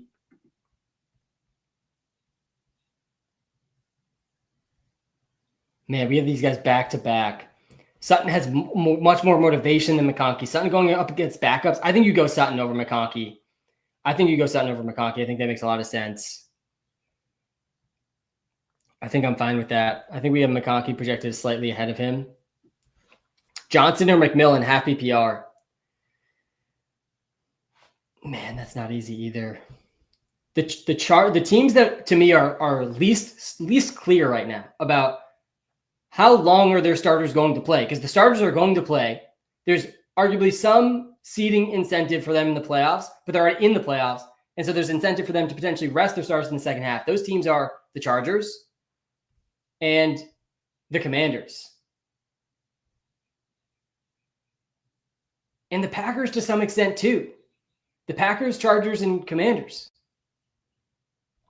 Their starters are going to play, but for how long? For how long are their starters really going to play? The Texans you can put in that category too, but I'm convinced the Texans aren't playing their starters long, just based on the spread. The spread of these other games is, I think, more fuzzy.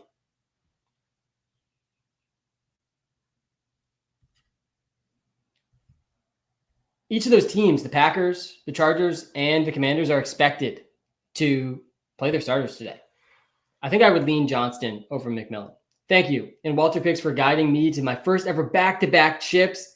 I appreciate the lives, the app, and the community you've built. Keep grinding, Sam. Appreciate you, man. Seriously, thank you for sending this note. Love to see these at the end of the season. This is what we do it for, man. And I love the back-to-back here, too.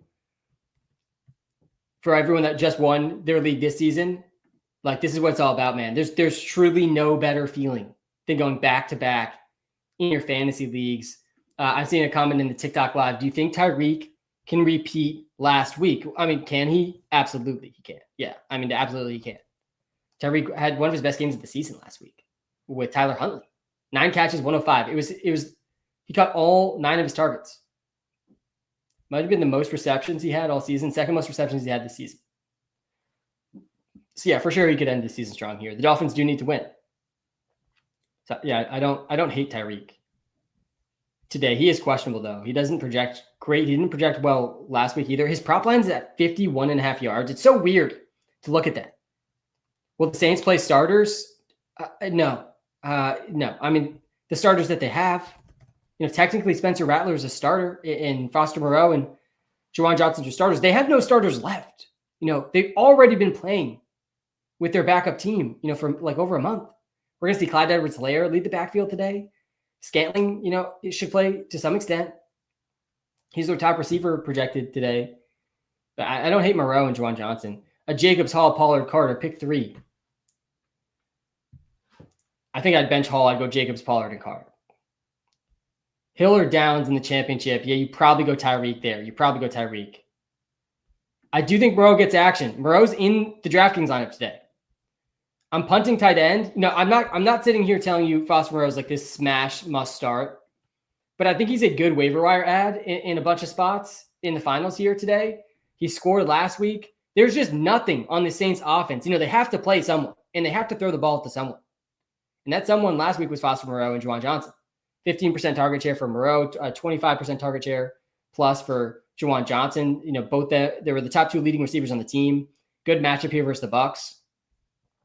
So yeah, I don't hate it. Sutton or Aaron Jones for the flex. I think if you have options in the game tonight, you just have to go with them. It's going to be the highest scoring game of the season, potentially. It's the highest projected over-under of the season. Baker or Darnold? Yeah, I'm not benching Darnold. Nope. Honestly, I think I'd play Darnold over Jaden Daniels today, just because you know Darnold's playing the whole game, and the Vikings offense cannot be stopped today. Like the Vikings offense cannot be stopped.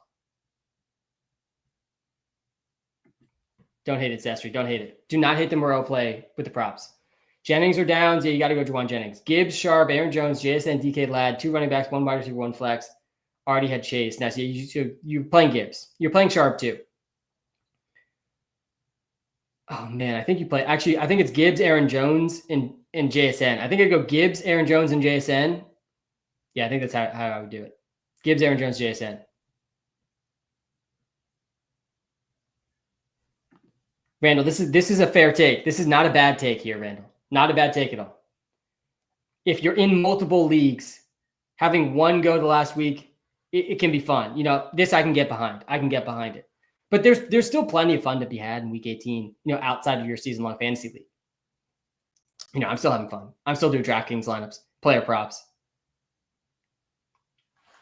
some DFS, some sleeper daily drafts. There's still plenty of fun to be had. But yeah, not a bad take. Not a bad take here, Randall. Mostly my message to all the sickos with week 18 finals out there is, especially if it's your one league, send a message in the group chat and ask why. Why are we doing this? Why are you forcing me to think through Breece Hall versus Michael Carter here in week 18?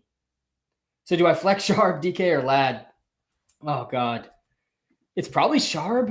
I mean, Charbonnet projects so well. God, he projects so good with Kenneth Walker out. I do think we see a steady dose of Sharp today. Yeah, it's Sharp or Ladd. Any props this week, Adam? We got props here in week 18. I got 4 player props, actually. Is Kittle not playing? We're projecting him out right now because what's the point for the 49ers to push Kittle, who's questionable? Kittle had an unreal season. I wouldn't be shocked to see him play today because it's George Kittle, and I'm sure he wants to play. But right now we're projecting him out, and he's questionable. And that's a late window game, I believe. It's a late window game. Yeah, it is. So we're not going to know before kickoff of 1 o'clock games if Kittle's playing. Prop it, but I think he's not going to play, personally. Prop picks of the day. So I'm going Achane under rushing yards, 49.5. He's been under this in 4 of his last 5 games or 5 of his last 6, something like that. He's a fully splitting carries with Jeff Wilson and with Raheem Mostert. Last week, Achane had 10 carries. He didn't get a single carry, I don't think, in the second half. Maybe he got 1. 6 carries for Mostert. 8 carries for Jeff Wilson. 14 carries for Jeff Wilson and Raheem Mostert. 10 carries for Achane. He's getting less than half the carries. And the Dolphins are underdogs today. And he's been really inefficient on the ground. Even 10 to 15 carries for Achane is not a lock for him to get 50 rushing yards here versus the Jets. So I like this under rushing yards for Achane a lot. I like the Calvin Ridley over. There's no Tyler Boyd today. Chigo Okonkwo is questionable. Tajay Spears is out. Both QBs going to be playing today, Mason Rudolph and Will Levis. Great matchup for Ridley, who's likely going to be playing some amount of the backups for the Texans today, at least in the second half. I think Ridley smashes the 60 yards over in the last game of the season. I like Bijan's prop. These last two are two teams that are going to be playing as hard as possible to try to for playoff reasons. The Falcons need to win and the Bucs to lose to get in the playoffs. Bijan's going over 100 rushing yards today.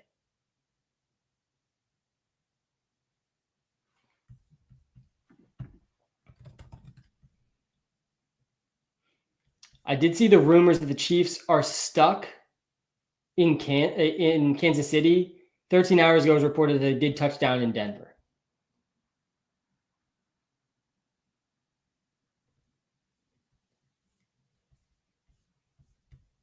And honestly, I've seen the narrative too.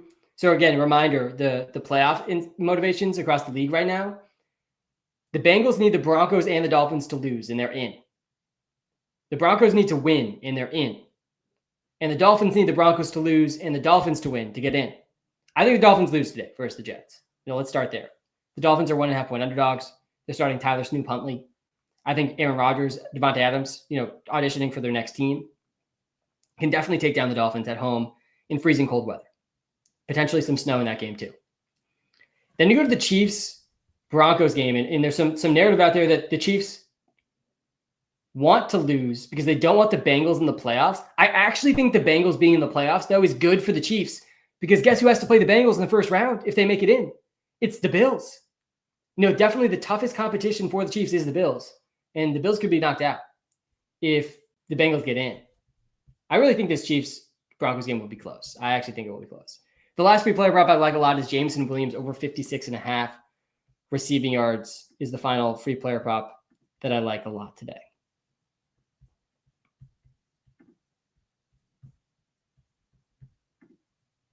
Vikings or Lions? I'm taking the Vikings over the Lions. Ertz, Laporta, or Kraft? Yeah, it's Laporta. When in doubt, you go with the guys in this game. Okonkwo or Smith? I'm not sure Chick is going to play. Yeah, I can go to the wide receiver list next. I don't think Collins in mix and play a lot today, no.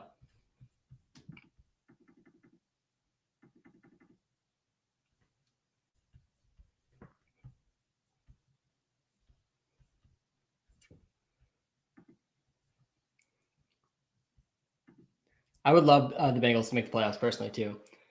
Does Sutton get his incentive? Yeah, so Sutton needs 82 yards. Yeah, he probably gets that. Yeah. Of all the incentives, I do like that one. The Broncos also just have a lot to play for. Joe Mixon is 170 yards away. He's absolutely not hitting that. I don't even know if he's going to play a lot. Madison needs 8 more catches. Not going to happen. Dobbins needs 58 more rushing yards. That one's pretty tough to say. Probably hits it. Dobbins probably hits that 58 rushing yards. Geno needs 185 passing yards. He's hitting that. Mike Evans needs 85 receiving yards. He's absolutely hitting that. Does he go over 100 where his prop line's at? Not so sure about that. Hall, Etienne, Carter, or Dobbins start 2. Week 18 is breaking my head. Yeah, it's tough. It's tough. I think you play Michael Carter here. And then Breece Hall, Etienne. It's probably Breece. I would bet Etienne and play Carter. Oh, God. But the Dolphins do have something to play for. Yeah, this is definitely breaking my head, too. I think I'd probably go Carter and Hall, honestly. I don't feel good about Hall or Etienne, like really at all. I don't hate Dobbins either. Carter projects a tiny bit worse, but Carter's, to me, like the safest bet of this list to get 15 touches today is probably Michael Carter. I mean, he's not going to be like this, sole workhorse back or anything. I do think they mix in DJ Dallas too. But all these, DeMar Carter's out, Benson's out, Connor's out. And Michael Carter should get 15 touches against a bad 49ers defense. I'd go Carter and then Hall. Put running back rankings. Yeah, I got you, the running back ranks. Kyler or Herbert? I'd go Kyler over Herbert. Breece or Wilson? Is that Garrett Wilson?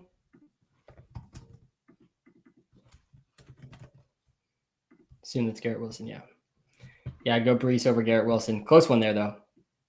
QB rankings. I got you the QB ranks. Goff or Baker? I'm not benching Goff. Nope. If you have Darnold or Goff, like you kind of just have to start them.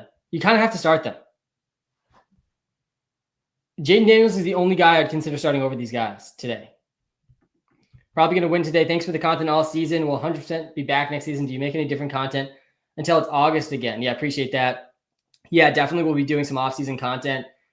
We'll be doing content throughout the NFL playoffs, player prop content. I'll be giving game predictions on TikTok and Instagram for every single playoff game too. I've had a really good history picking playoff games correctly. I forget the exact percentage. It's around 70-75% I've been with the NFL playoff game. So I always have fun with that. And then the offseason, the NFL offseason, I'll definitely do a lot of prep work for the NFL draft, breaking down prospects, what it means for fantasy. We smashed that this year, really. Brian Thomas Jr., Malik Neighbors, so many hits. Malik Neighbors over Marvin Harrison Jr. at cost. Jaden Daniels being better than Anthony Richardson was a bold take I had coming out of draft season last year, and that obviously smashed. Jaden Daniels Brian Thomas Jr. legitimately won leagues this year. There's some definitely exciting prospects this year as well. And then I'll also be deep in the best ball world I'll be drafting likely in May. I'll start drafting in May. Yeah, so we're not that far away from that.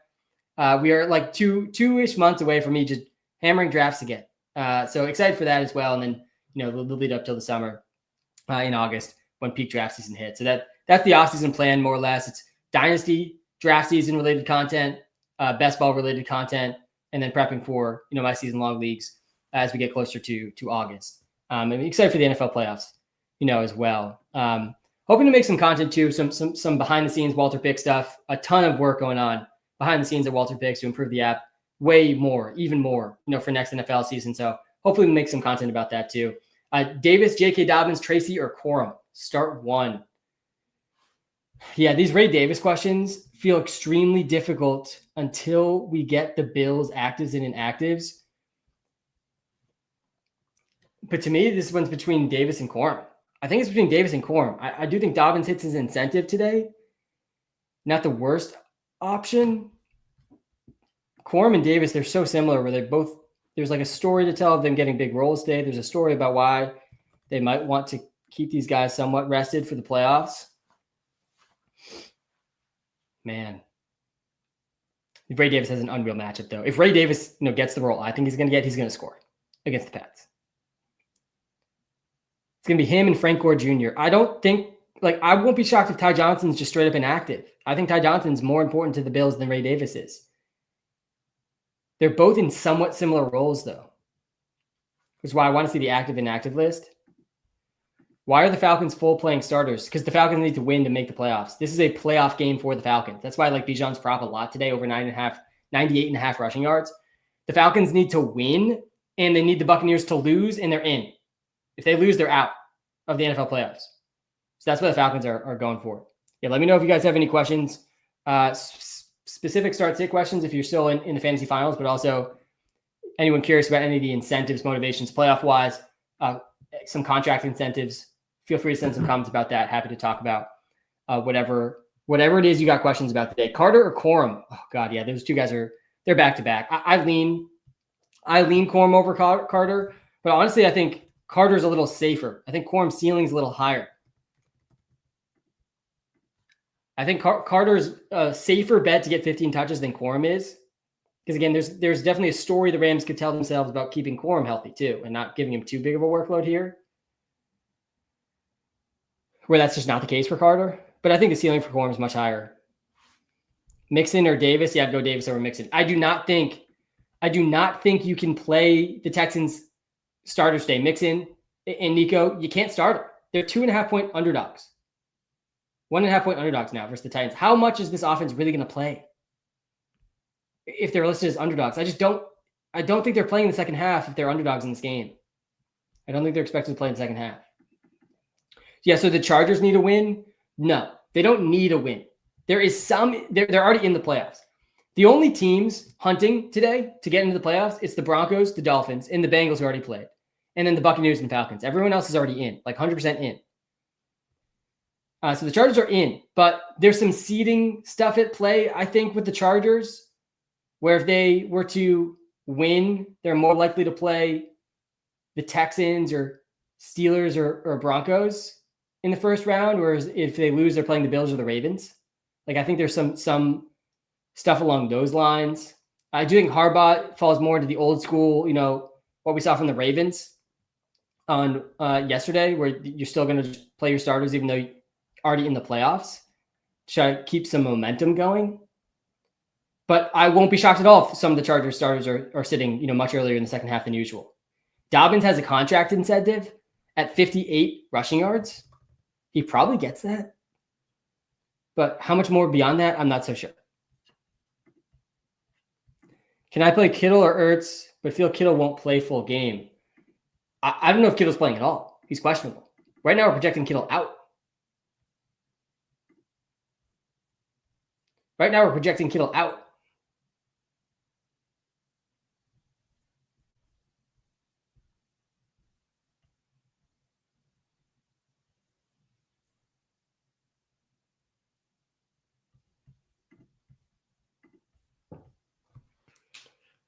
Appreciate your work. Thanks, man. I appreciate you as well. Yeah, I don't think Kittle's going to play. I'd go Ertz. Mims or Reed. I think I'd go Jaden Reed actually over Mims. I'd probably put Marvin Harrison over Mims too. Start Nico. Don't start Nico. Don't start Nico. Josh Jacobs, Zach Sharp, Brees Hall, Garendo, Michael Carter. Pick 4 for the ship, please. Yeah, I think you bench Brees here. Bench Brees. Play Jacobs, Sharp, Garendo, and Carter. I think I'm fine with that. McBride or Thielen at flex? I think I'd go McBride. My fantasy ended. Yeah, you're not alone. How did you do in fantasy this year? I did very well. This was a very good season for me in my season-long leagues. Not my best ball season. Yeah, people are crazy with Week 18 finals. They're sickos. I thought you got to message in your group chat. It can be fun if you're in a bunch of leagues to have one, still going in Week 18. Someone commented that earlier. I think that's a fair take. But generally, Week 17 is the right time for your fantasy finals in serious leagues. Because right now, people are sweating Michael Carter versus Brees Hall. Ray Davis versus Devon Achane. These are real Week 18 decisions you got to make in the finals here. Yeah, but it was a good season for me. I took home 2 of my high-stakes leagues, first place in 2 of my high-stakes leagues. All I need to do is win 1 of my high-stakes leagues, and I'm taking home a profit on the season. I won 2, came in second in another 2. I came in first in a season-long best ball league I was in with some different experts across the industry. Best ball was not my best ball season. Slight loss for me in the best ball streets this year. I'm playing tournaments there, so it's going to happen, but not my best ball season. I was way too overweight on Deshaun in the Browns offense there. But overall, good season for sure. You don't think Jennings will do better with his old QB? I mean, Jennings is definitely, he's a borderline must start this week just based on his prop lines. I mean, his prop lines are at 70 or 80 yards. His prop line's at 80 yards. And there might be no Kittle today too. So I do think Jennings is a fine start. Kittle out, Jennings must start. Yeah, let's see this. Is Kittle officially out? I don't think he's officially out, but yeah, if Kittle is out, he becomes an even bigger smash star for sure.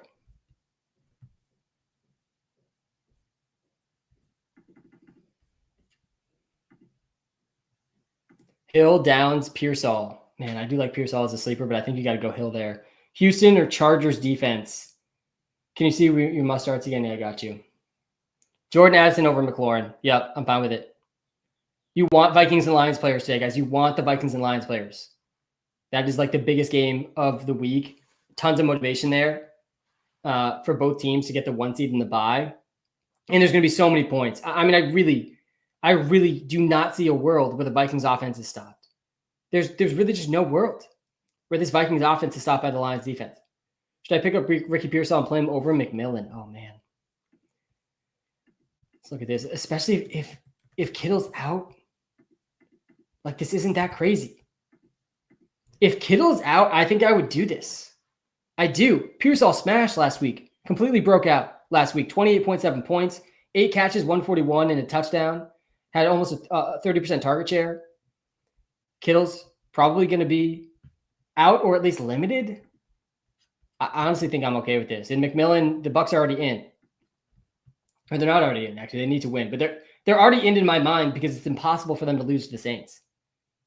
There's no world where Spencer Rattler and Foster Moreau and Juwan Johnson and Clyde Edwards-Helaire take down the Bucs in a must-win game to get into the playoffs. Like, in my mind, they're just already in. But yeah, McMillan has been balling too. Obviously a good matchup for him too. Mike Evans, though, is going to be the focal point to get him to 85 yards. I think if Kittle's out, I'd probably go Pearsall. Jennings or Ridley? Oh, man. I personally like Ridley more than Jennings.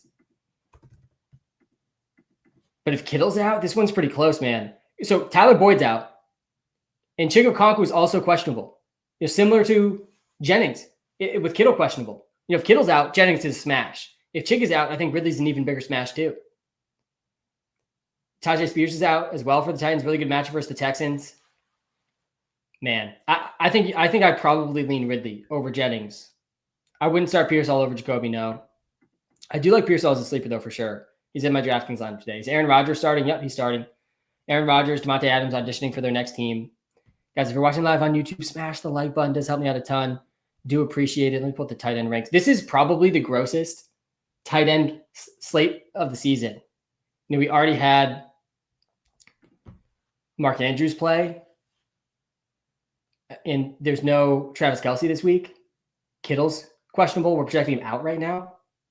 So it's Bowers in kind of a tier on his own. Then there's McBride, not too far behind him. And then there's a tier drop to Laporta and Hawkinson. Hunter Henry's questionable. He's projects as tight end 5 right now. Then suddenly there's only 5 tight ends we have projected over 10 points this week. Then we got Hunter Henry, who's, again, he might not play. Zach Ertz, how much is he really even going to play here against the Cowboys? Probably the first half at least. Jonnu Smith with Tyler Huntley. No thanks. Foster Moreau's next. Jake Ferguson. Chig, who's questionable. He might not even play. It's a bleak situation with tight ends this week. Blake Corum or Michael Carter? Yeah, these guys are neck and neck in the rankings. I think I lean Carter. Over Corum. I think I might have leaned the other way early in the live, but I think Carter's just safer. He's just a safer bet than Corum. I think Corum has a higher ceiling though if you really need trying to get a lot of points. I got 4 free big money, won the ship. These little leagues still alive. Dan, I'd love to see that, man. Love to see that. I'm playing Gainwell and Corum today. Damn. So right now we are actually projecting Gainwell out or to not really play. This is similar to the Ray Davis situation, similar to the Blake Corum situation. We got to see the actives and inactives to know for sure. And this is a 1:00 game, so we'll know in about 30 minutes. We'll know. But Gainwell matters for the Eagles. He has a real role. He's been playing a real role. He's been pretty effective for them, spelling Saquon, occasionally throughout some of these games, playing around 20, 25% of the snaps. He's been pretty efficient this season. I'm playing Addison over Sutton. I'm not benching Addison. Oh, man, Sutton might actually project better. Let's see this. Sutton versus Addison. Actually, they're back-to-back. Oh, God. I'm going Addison. I'm going Addison over Sutton. I do not want to bench this Vikings offense at all. Sutton has a bunch of contract incentives. He's playing backups. The Broncos do need to win. I do like Sutton today.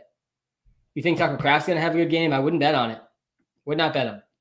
The Packers, the Commanders, and the Chargers. These are the 3 teams already in the playoffs, expected to play their starters. Arguably some motivation for playoff seeding, but will these guys be playing in the second half?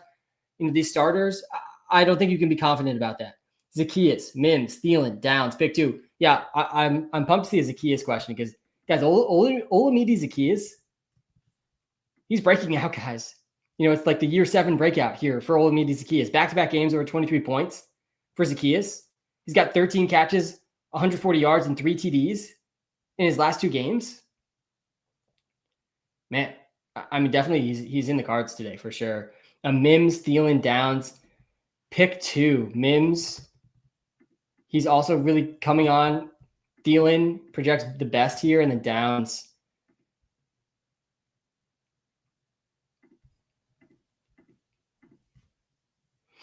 Yeah, you go Thielen and Downs. I would go Thielen and Downs. Tough call for sure. Corum versus Ray Davis. We got to get the Bills actives and inactives. Right now, I think I'd lean Ray Davis.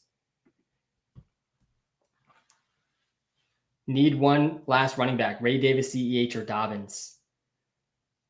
I cannot physically get myself to put CEH in a starting lineup today. I really we know what Clyde Edwards-Helaire is at this point. He's playing on an awful team. And is he really going to be in a workhorse role? Maybe. He's playing alongside Jordan Mims and Jamal Williams. Is Jordan Mims active? I feel like for some reason I thought Jordan Mims was going to be inactive. Let's see this. Jordan Mims. I don't think I'm.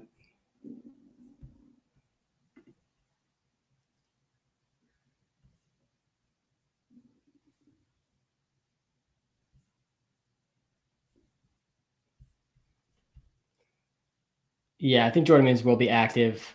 Don't start Clyde, man. Don't do it. I think it's between Davis and Dobbins. So Dobbins, he has a contract incentive today that I think is reasonable for him to hit. He needs 58 rushing yards to get another $150K bonus. Not a huge incentive, but not nothing, especially for running backs.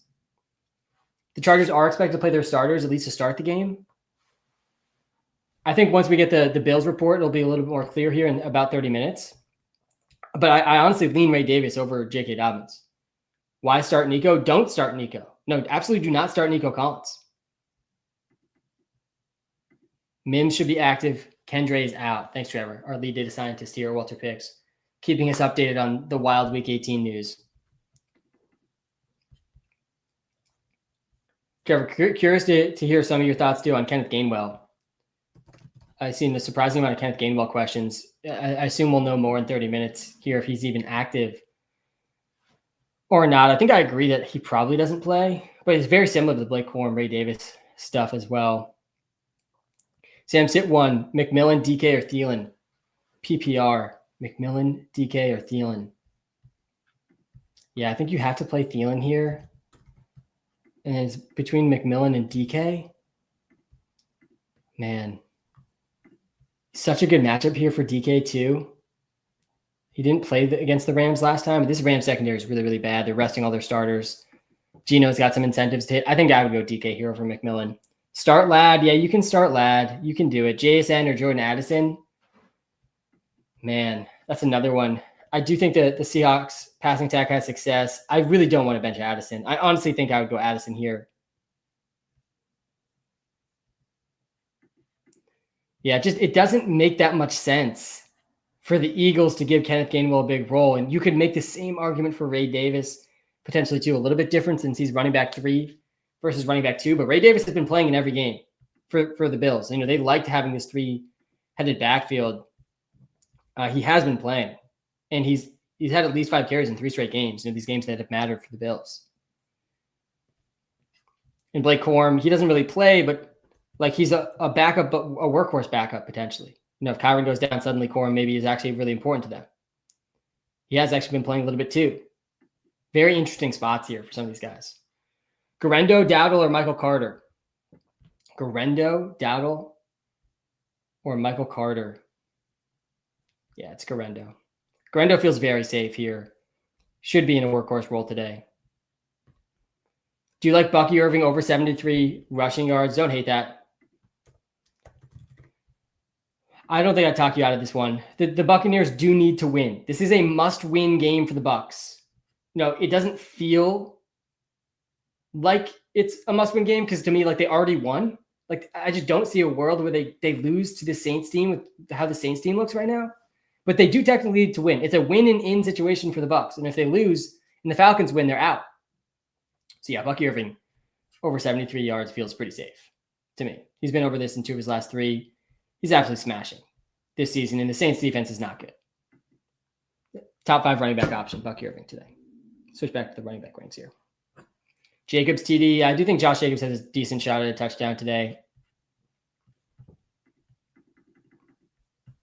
I don't think I've been more excited for the actives and inactives list than here in Week 18. So much at stake with these actives and inactives that will come out. So much more clarity I think we'll get with some of these backfields.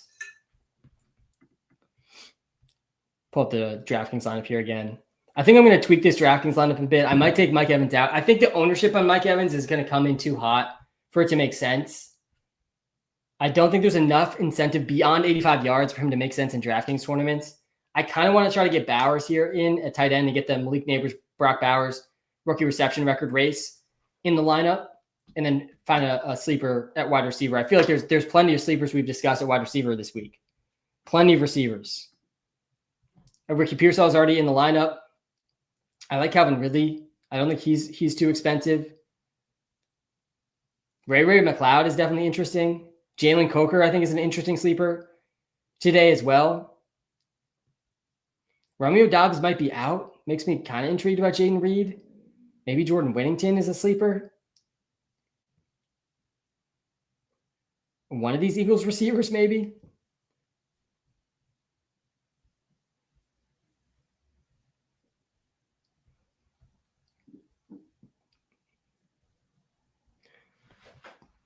One of these Chiefs receivers too, potentially. I mean, even this Shavers guy. Why not this Shavers guy in DFS? Tyrell Shavers, right? He's probably going to play a huge role for the Bills today. He only played 14% of snaps last week, had 1 catch on 1 target for a 69-yard touchdown. Got to think he's out there a lot for the Bills. I don't hate that. He's probably minimum priced. I assume he's minimum priced. Maybe I could replace Evans with Shavers and get Brock Bowers at tight end. Carter or Tracy? I'm going Carter over Tracy today. Yeah, tight ends. I got you.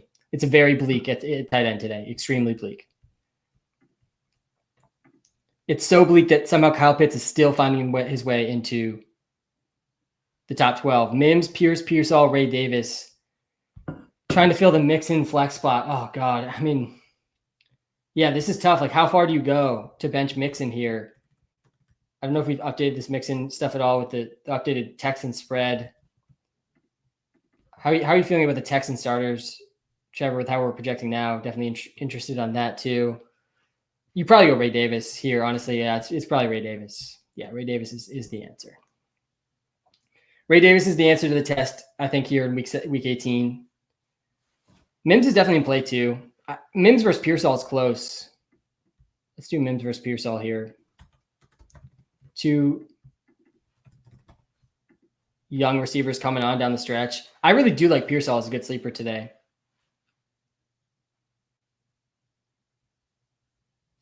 Mims in a must-win game, too, though, versus the Chiefs backups, and he's been absolutely smashing.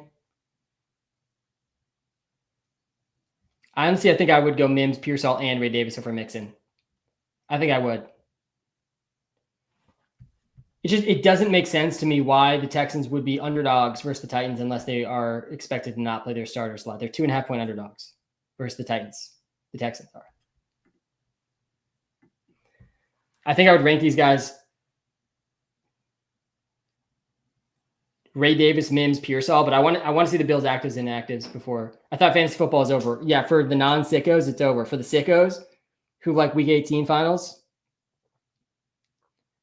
we still got some start sits, some absolutely brutal start sits here in week 18. I need help at QB. Geno Smith or Joe Flacco, week 18 sickle here. Geno or Flacco?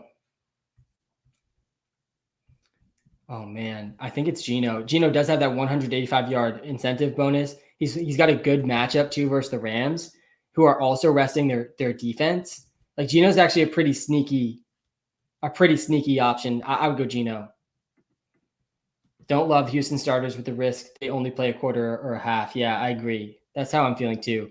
Thinking playing Sam Darnold over Jaden Daniels. Yeah, I'm cool with this. I would do this, personally. We have Daniels right now projected to play the whole game. But I do not think that's a certainty. And it's a certainty for Darnold, assuming he stays healthy, of course. We play a total points league since 1988. It's brutal, but lots of strategy and waiver wire moves. Anything you're doing since 1988, no, respect to that. In total points league, that's about as fair as it gets, too. No matchup luck, and tons of week 8. If everyone's sweating week 18, I actually think it's pretty fair, and pretty fun. But when, it's just two of you sweating week 18, it gets pretty wild. Is Kittle playing? Right now, we were projecting Kittle out, but he's questionable. We got to see. And he's also in a late window game, so we're not going to know on this live stream if Kittle's playing or not. I think you got to make fantasy decisions as if Kittle does not play. Because even if Kittle plays, how much are they really going to push a hobbled Kittle in his last game that doesn't mean anything for them? Triple sicko. 3 ships on the line today. Yeah, Lord, this is too much. Absolutely too much, man. Nix or Daniels and Keenan or Pittman. Oh, man, yeah, Nix versus Daniels is close. I think I lean Daniels over Nix, but Nix gets the backups for the Chiefs in a must-win game to try to get into the playoffs. Keenan versus Pittman is also pretty close. Both these guys in sort of comparable situations, I would say. Today, the matchup's definitely much better for Pittman. And it was Pittman last week that Flacco was looking to. Pittman had 9 catches, 109, and a touchdown. 27% target share. Way better game than what we saw from Josh Downs. Now he gets a good matchup versus the Jags. Man, honestly, I think it's Pittman. Of all guys that to be a little bit nervous about today, we got a almost 33-year-old Keenan Allen on a team that is incentivized to lose. No thanks. Yeah, I think I'd go Pittman over Keenan. I'm fine with it. They project pretty close together. I did not mean to send a invitation there. Go to wide receiver. Yeah, I got you. I'll go to QBs next. I think I'd go, man, let's compare Nix and Daniels again real quick, because that's actually a really tough call. I think I'd lean Daniels. Man, you got to go Daniels. Even if Daniels only plays 3 quarters or a half, he probably has a good chance to outscore Nix. Pick 2, Tyrone Tracy, Michael Carter, Garendo, Ray Davis, Blake Corum. Yeah, so you're playing Garendo here. And I think you go Garendo, Michael Carter. I'm starting to coalesce around Michael Carter as one of the safer options. He's avoiding the situation with Ray Davis and Blake Corum have, where they're actual playoff teams. And they are actually, there's a story to tell about why these guys actually matter to those teams in the playoffs. So there's some incentive not to play those guys. Garendo's not in that situation because his team's not in the playoffs. Carter's not in that situation because his team's not in the playoffs. Who plays Week 18 fantasy? Look at all these people in the comments playing Week 18 fantasy. Tons of people. Tons and tons of people. Guys, we're live on TikTok and YouTube right now. I'm telling you, the YouTube Live is a better viewing experience. The comments, more likely to get your comments seen. I can pull up comments on screen. I can share screen like we're looking at Jaden Daniels right now on the YouTube Live. Link to that's right in the TikTok bio. We do have an impending TikTok ban, potentially. Something I'll be watching very closely over the next couple of weeks. May or may not make a video about it, but appreciate everyone that hops to YouTube and gives a subscription, hits the subscribe button there over on YouTube. Shout out to all the people on TikTok too. Hopefully TikTok's going nowhere. Personally, don't think. I still am on the side of more likely than not TikTok's not going anywhere, but it's definitely uncertain. These are rankings for just the rest of Week 18 here. In a Superflex league, my QB2 is Flacco right now. Yeah, you play Flacco. Yeah, Aaron. You got to play Flacco over these guys. How do you feel about playing McConkey this week? Yeah, I feel okay about McConkey. His prop lines are high. The chart, he still projects as a top 10 wide receiver. Man, good matchup. He's dealt with a lot of injuries this season, though, too. Does make a lot of sense to not push him to the absolute limit. But yeah, I feel okay about him. Go to quarterback. I got you the QBs. Let me know in the comments what position you guys want to see next. Go to the QBs here too on the YouTube Live. Ray Davis, Corum, or Garrett Wilson at flex. Ray Davis, Corum, or Garrett Wilson at flex. Yeah, I'd probably go Garrett Wilson. How big is the game between Vikings and Lions? Huge. It's one of the biggest regular season games of all time. The winner gets the 1 seed and the bye. The winner gets the 1 seed and the bye. And I think the loser doesn't get a home field game in the playoffs, a huge difference. This game has massive implications of who's most likely in the NFC to make the Super Bowl. The winner of the Vikings-Lions game will be the projected most likely team to make it to the Super Bowl out of the NFC because the bye is such a big advantage to making the Super Bowl.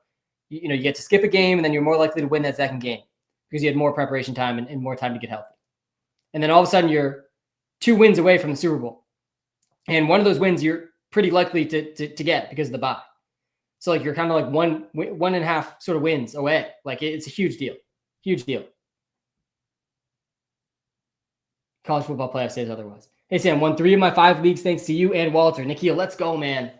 Hell yeah. Love to hear that. No better feeling, too, of going back-to-back. Would you guys play McMillan or Garrett Wilson? I think I'd go Garrett Wilson there. Geno Smith gets $2 million for each category. He sets new career highs in each category. And he gets $2 million if he wins 10 games. Yeah, a lot of Geno stuff. A lot of reason to like Geno today. He needs 185. So he needs 185 passing yards to get $2 million. He needs over 69.7% completion percentage. He gets $2 million.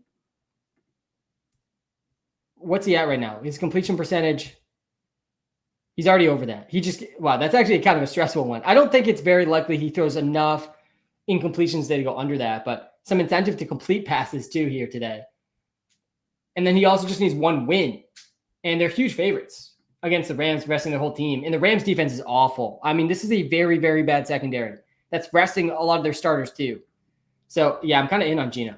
Maybe I should switch to a Geno stack on the DFS lineup or play a Geno stack. Can you switch to tight end? Yeah, I got you. I don't hate Scary Terry. I do think Scary Terry bounces back, but will he be playing in the 4th quarter? That I don't feel so confident about. I feel pretty good about the Geno stuff. Yeah. Darnold or Bo? Yeah, I'm not benching Darnold. I'm absolutely not benching. I'm playing Darnold over everyone. I am. I do not think the Vikings offense can be stopped today. I actually like the Vikings to beat the Lions partially because of that. The big difference between the Vikings and the Lions is Lions have a strength on defense, and the Vikings have a strength on defense, the defensive line, and the Lions have no strength on defense. Both offenses, I don't think can really be stopped, but the Lions defense is absolutely worse than the Vikings defense, and I think their offenses are pretty comparable. Garrett Wilson or Ricky Pearsall if Kittle doesn't play. If Kittle doesn't play, oh God, I think I might go Ricky there, but we're not going to know, right? We're not going to know.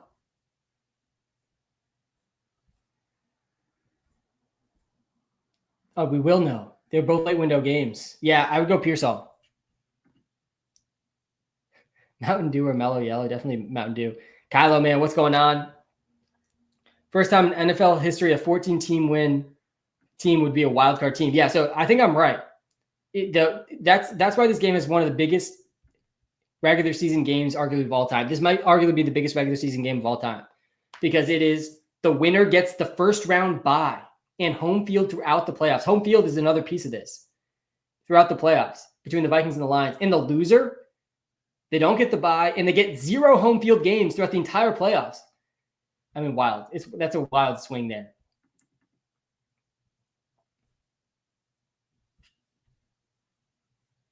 Alvin Kamara officially out. That was expected. We're going to get the actives and inactives here in about 10, 15 minutes. I have Kittle and Jonnu. What do I do? Oh, I think you got to go Jonnu, and you just got to assume Kittle's out. It's a tough call. It's a very, very tough call. Thanks for the follows, guys, on the TikTok Live. Appreciate it. If you guys are watching live on YouTube, guys, smash the like button, hit the subscribe button. We got another 30, 45 minutes left of our last Sunday morning live. Man, I've loved doing these all season long. Shout out to all of you guys tuning in here at week 18. I know a lot of you have some start sit finals decisions. A lot of you, your league's already done. You already took home the ship or came close to taking home the ship.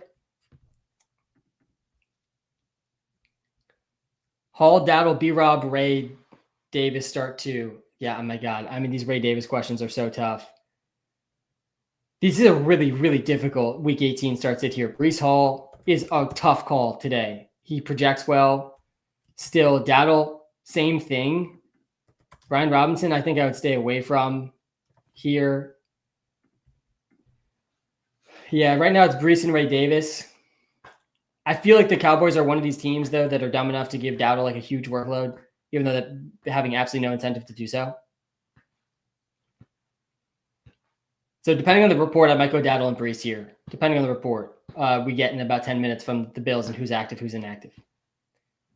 There's a chance Ray Davis is just straight up inactive. Like, that's possible. I don't think it's likely, but it's possible. If he's active and Ty Johnson and James Cook are both inactive, I do think James Cook will be inactive, but if Ty Johnson's inactive, I think I'd go Ray Davis. Can you switch to running back? Yeah, I got you. Should I drop Eagles defense for Broncos defense? And also, should I drop Jonnu Smith for Zach Ertz? Yeah, so let me pull up the defenses here. Eagles defense. Yeah, I'd go Broncos defense over Eagles defense.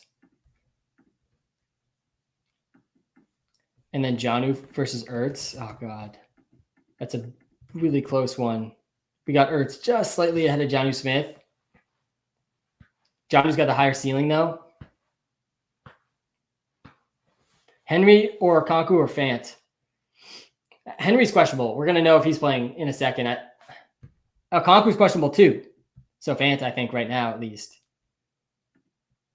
Man. I think I would go Ertz over Jonnu Smith. That's a really, really close one, though. Tracy or McMillan at flex. Probably would go McMillan there. So the Bucks do need to win to get into the playoffs, and they're playing the Saints. So, they're going to win and get in the playoffs. Yeah, it's McMillan over Tracy. Dowdle or Michael Carter? I'm going Michael Carter over Dowdle. I do like Dowdle still today, though. I think Dowdle has actually a pretty good chance to get 15 plus carries against a defense that has been really not efficient stopping running backs. I think they're second most yards per carry allowed to running backs. Garendo, Wilson, or Thielen. Go Garendo. Garendo was a very safe play today. Garendo's like a better version of Michael Carter today, I think. in a situation where the team doesn't have much to play for, but Garendo's like in a workhorse role. They usually give one running back most of the work. He had one big catch last week. But yeah, I think Garendo's a pretty good bet for 12 to 15 touches at least today. Thielen actually is a good option too, though. Let's compare him to Thielen. I think I'd play these guys both over Wilson. Wow, Thielen projects a tiny bit better here. Let's toss Wilson in here too, just to see. Yeah, I wouldn't play Wilson. Thielen is definitely, it's between Thielen and Garendo. I think I lean Garendo, though. I think he's just a pretty safe bet. Is Hunter Henry going to play? We're about to find out. In about 9 minutes, we're going to find out if Hunter Henry's playing. I would say drop Eagles defense, pick up Broncos defense. Yeah. The Eagles defense is playing their whole backup team. And the Broncos defense is in a must-win game against all backups with the Chiefs. I do actually still think that Chiefs game will be closer than people expect. Trey Lance going to be starting for the Cowboys today. Welcome to Week 18. Sutton or Sharp at flex. Yeah, both really good options there between Sutton and Sharp. That's a really tough call. I kind of my gut leans towards Sutton there. Yeah. Sharp projects so well, though, against the Rams backups. Honestly, I think I would go Sutton personally. They project really close. Sutton has some incentives to hit around 85 yards. Sutton needs. Playing against the Chiefs backups in a must-win to get into the playoffs game. The Broncos win and they're in. They're 10.5-point favorites. Carter or Achane. Honestly, I would play Carter over Achane. I would. I'm out on Achane this week. He barely played in the second half last week. I actually like his rushing yards under today. Thielen, Wilson, Hill, Jacoby.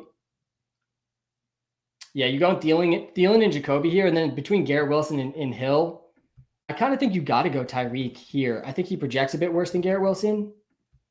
Man, tough call here between Garrett Wilson and Tyreek Hill. Same game. Definitely a tough call.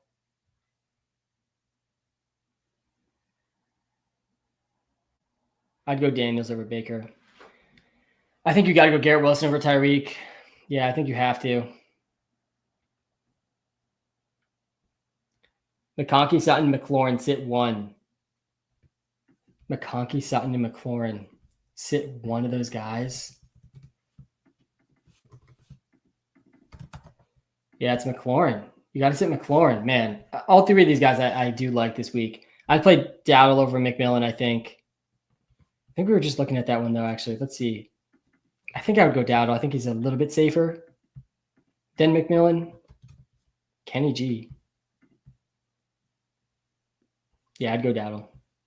Why no Gainwell? We're about to see. We're projecting Gainwell not really to play a big role because he actually has a pretty big role on the Eagles.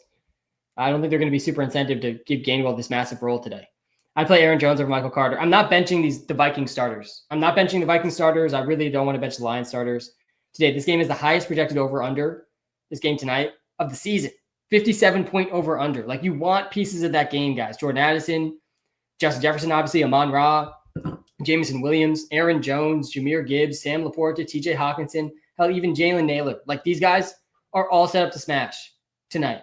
Metcalf and definitely Goff and Darnold too. I'm starting Darnold over Goff. I start Goff over Mayfield. I start both Darnold and Goff over Jaden Daniels, I think, with how important that game is tonight versus how important the Jaden Daniels game is. Daniels projects the best in the Walter Picks app. We're projecting him in the whole game, though. I don't think that's a certainty.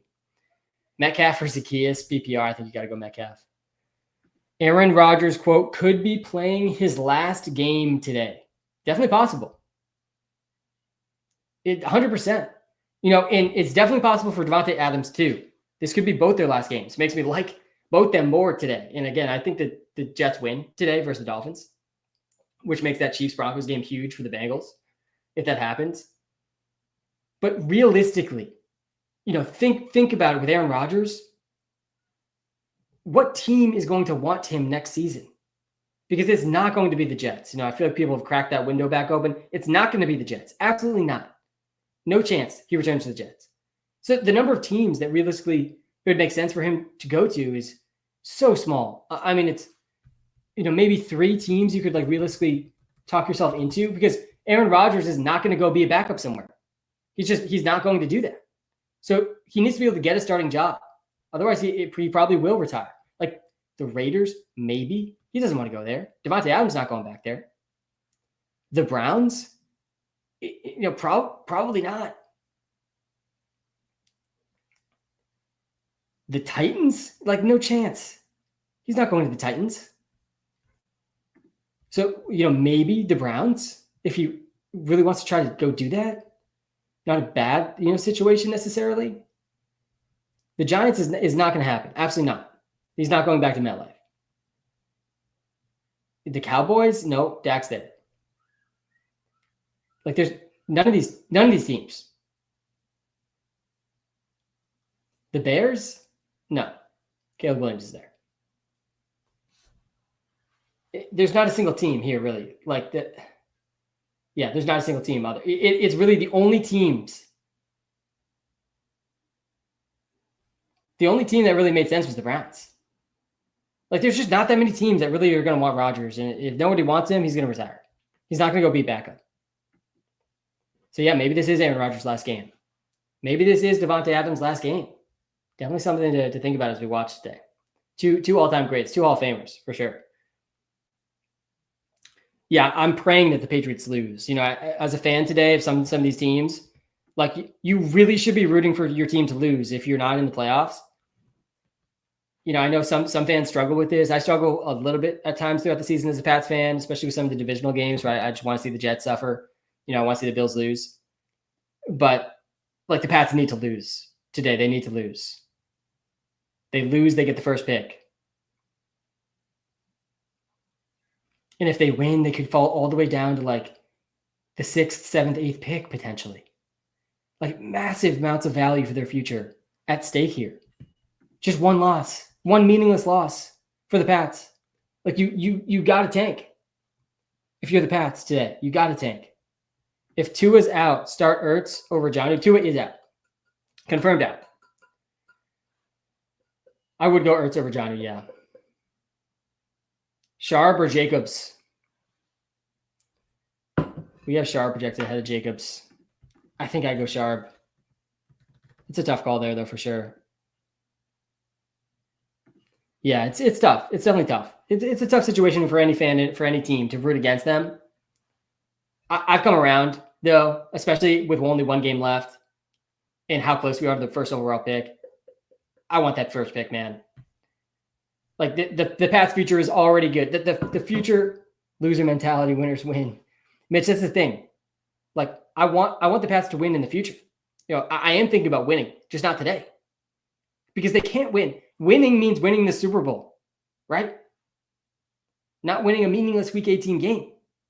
Winning means winning a Super Bowl in the future with Drake May and getting him a better supporting cast and potentially using that first pick, trading back, and actually having a Super Bowl contending winning team. That's what winning means. In my opinion. Only my Raiders could screw up getting. Yeah, I mean, the Giants screwed it up too. And it's hard because there's a disconnect between the coaches and the GMs and incentives there. I haven't gotten this far, but I definitely want a real receiver, whether that comes in the draft or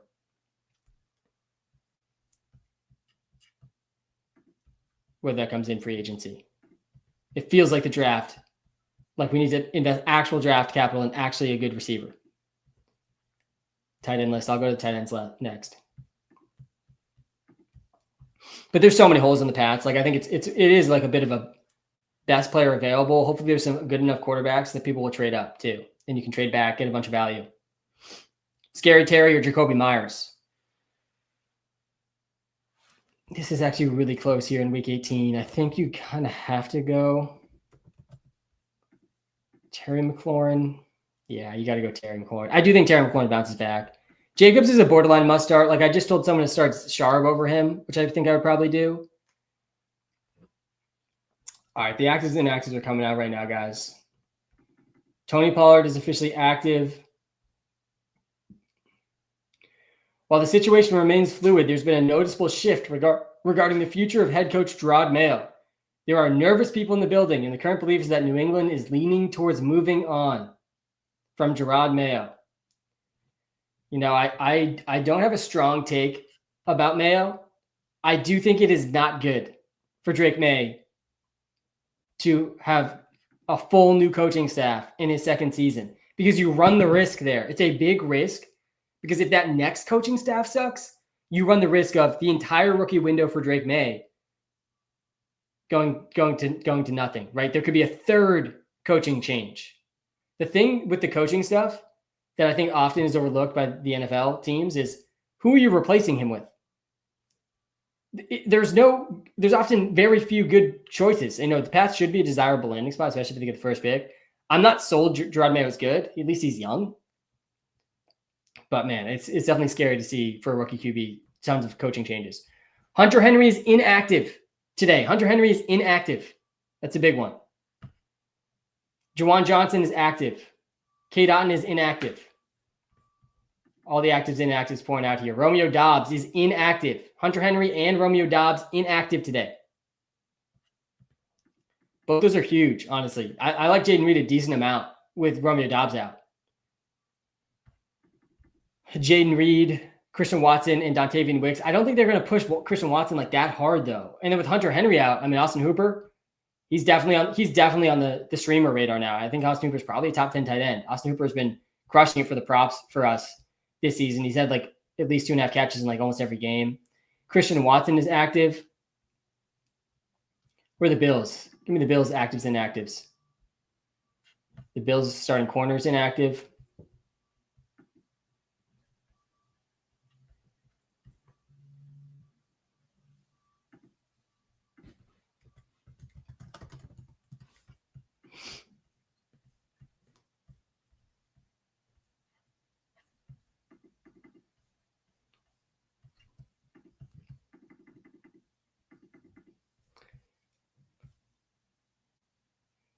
Kenneth Gainwell was not inactive. But the entire Eagles offensive line is inactive.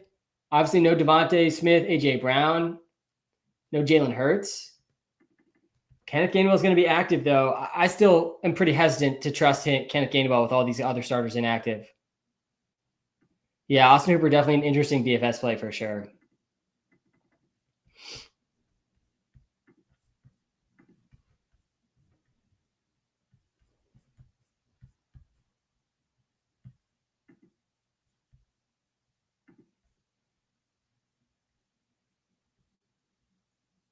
So Hunter Henry's inactive. Not seeing the Bills yet.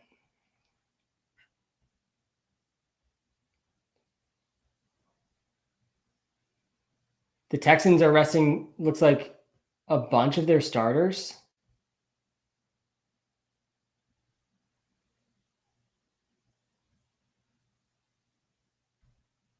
Darnell Mooney's officially inactive.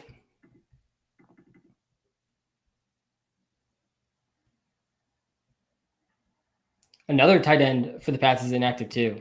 Is Chig inactive? We're getting the actives and inactives right now, guys. I don't think the Titans are out yet.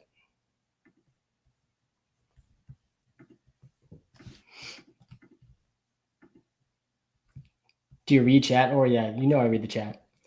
We're sitting Nico Collins. Yeah, we're sitting Nico Collins. Let's go back to the high-level takes here. Evans or Williams?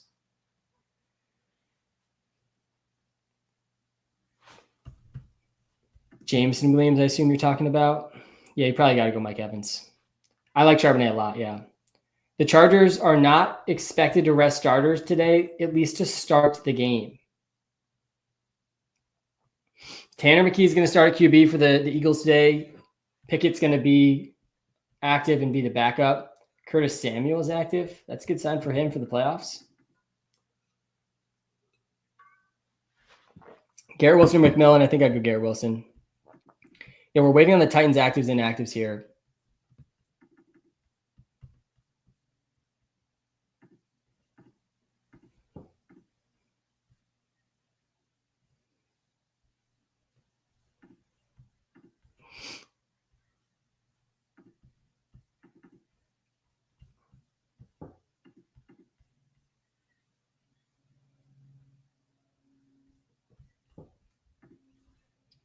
Goff or Knicks? Yeah, I'm going Goff. Darnold or Kyler? I'm going Darnold. We like Reed, but have him as a must bench. Yeah, that was before the Romeo Doubs news. I think I remove him from the must bench list. I don't think he's a must bench with Romeo Doubs out. The Packers starters. Drake May expected to start. I mean, come on. Come on, Pats. Sit Drake May, please. Drake May is expected to start. Hunter Henry's out, though. That makes me like Austin Hooper even more, honestly. Definitely an interesting sleeper now. Joe Milton is active, though. Love to see that.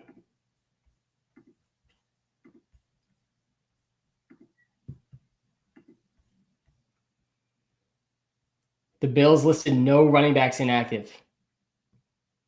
Very interesting. Very interesting. That makes me think Ty Johnson and Ray Davis will probably both play. Is Frank Gore Jr. active?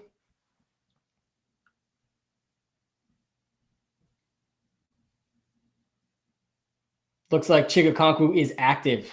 Looks like Chig is going to play. Still like that Calvin Ridley line. Honestly, I like Chig too. There's no Tyler Boyd. There's no Tajay Spears.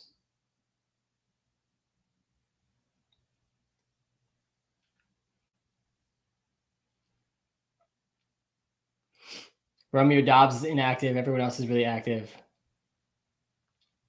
The Bills' whole defense is inactive, plus Amari Cooper. That's pretty much it.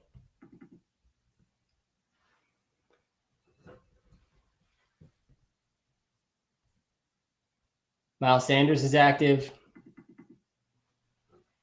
Kittle, Okonkwo, or Fant? Would you play Chig over Ertz?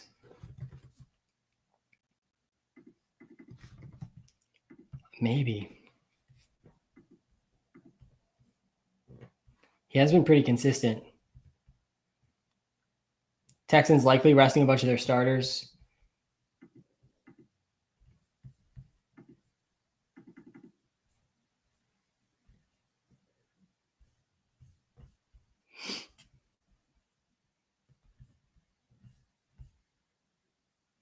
Everyone, start McConkey. Chargers going to eat. Says a comment in TikTok. Bucks, Falcons, Chargers.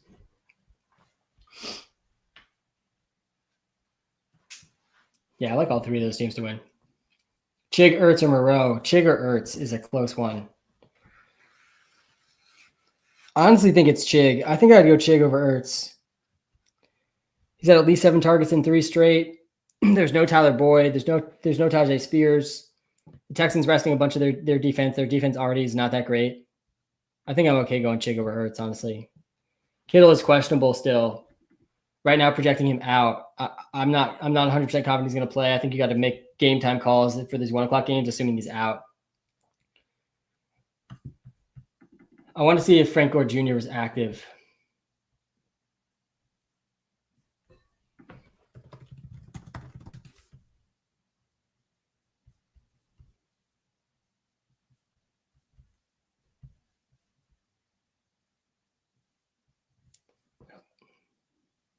I don't think he is.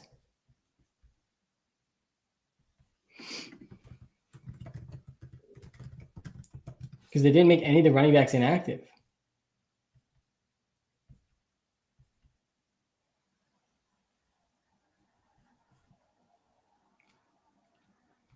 So there's some stuff circulating about the Bills. There's a record. Is it a Bills record or Josh Allen?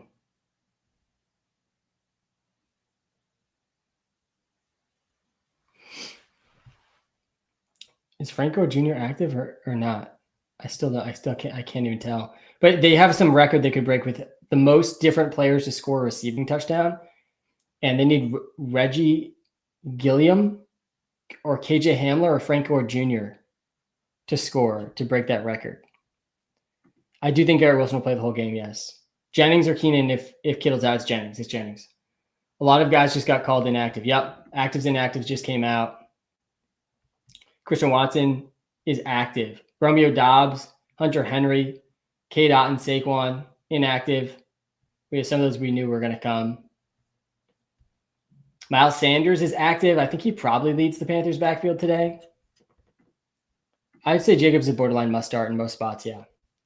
Achane or Corum, My God, it's close. It's very, very close. I think you kind of have to go Achane, but I don't feel great about it. I don't think it's crazy to go Corum. Kittle or Kaku or Fant. Yeah, so Noah Fant's been actually doing pretty well. The best running back to start. Let's go to the running backs. We have Kittle out right now. Let's go to Chig. I do like this Seahawks passing attack today against all backups. Only 55% snap percentage for Fant. I think I'd go Chig. Is Cook playing? So James Cook, I think, is active. Yeah, he is active. Trevor, is Frank Gore Jr. active or inactive? Is it still just the three running backs, James Cook, Ray Davis, and Ty Johnson, or is there a fourth? James Cook needs 19 yards to get to 1,000. So maybe he gets to that and he chills out. I could definitely see that. I don't think you can't possibly start James Cook for fantasy or trust James Cook. Kittle's questionable. I don't think he plays. Garrett Wilson, Ricky Pearsall, Zacchaeus, rank them 1 to 3. And even if Kittle plays, guys, is he really going to be playing his full role? Probably not here in week 18.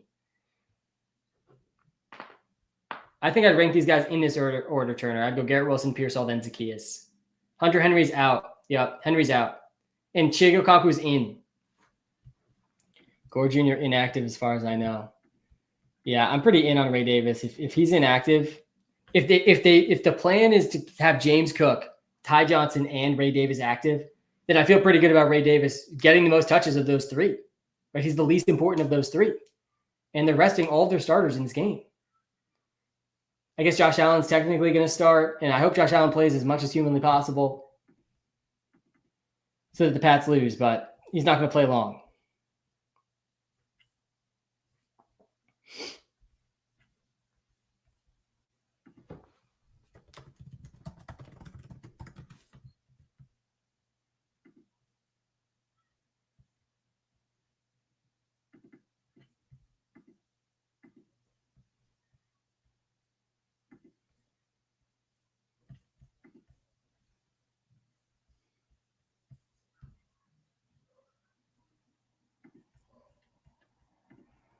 Ertz or Kittle, I'd plan on going Ertz. Aaron Jones, yep. Smash all the Vikings and Lions players in your lineups today. Garrett Wilson or DeAndre Swift, I'd go Garrett Wilson there. Hey, Sam, 2 questions. Jonnu or Ertz, and then Seahawks or Broncos. Yeah, I'd go Broncos defense.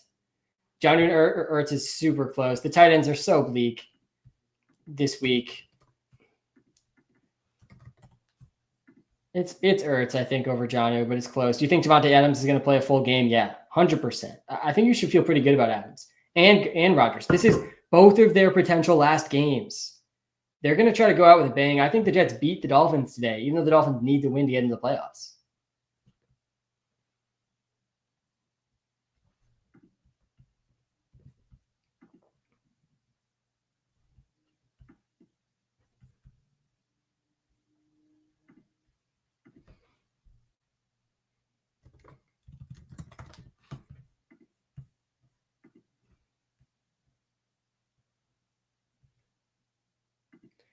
Trey Lance's first regular season start since week 2 of 2022 when he was injured with the 49ers.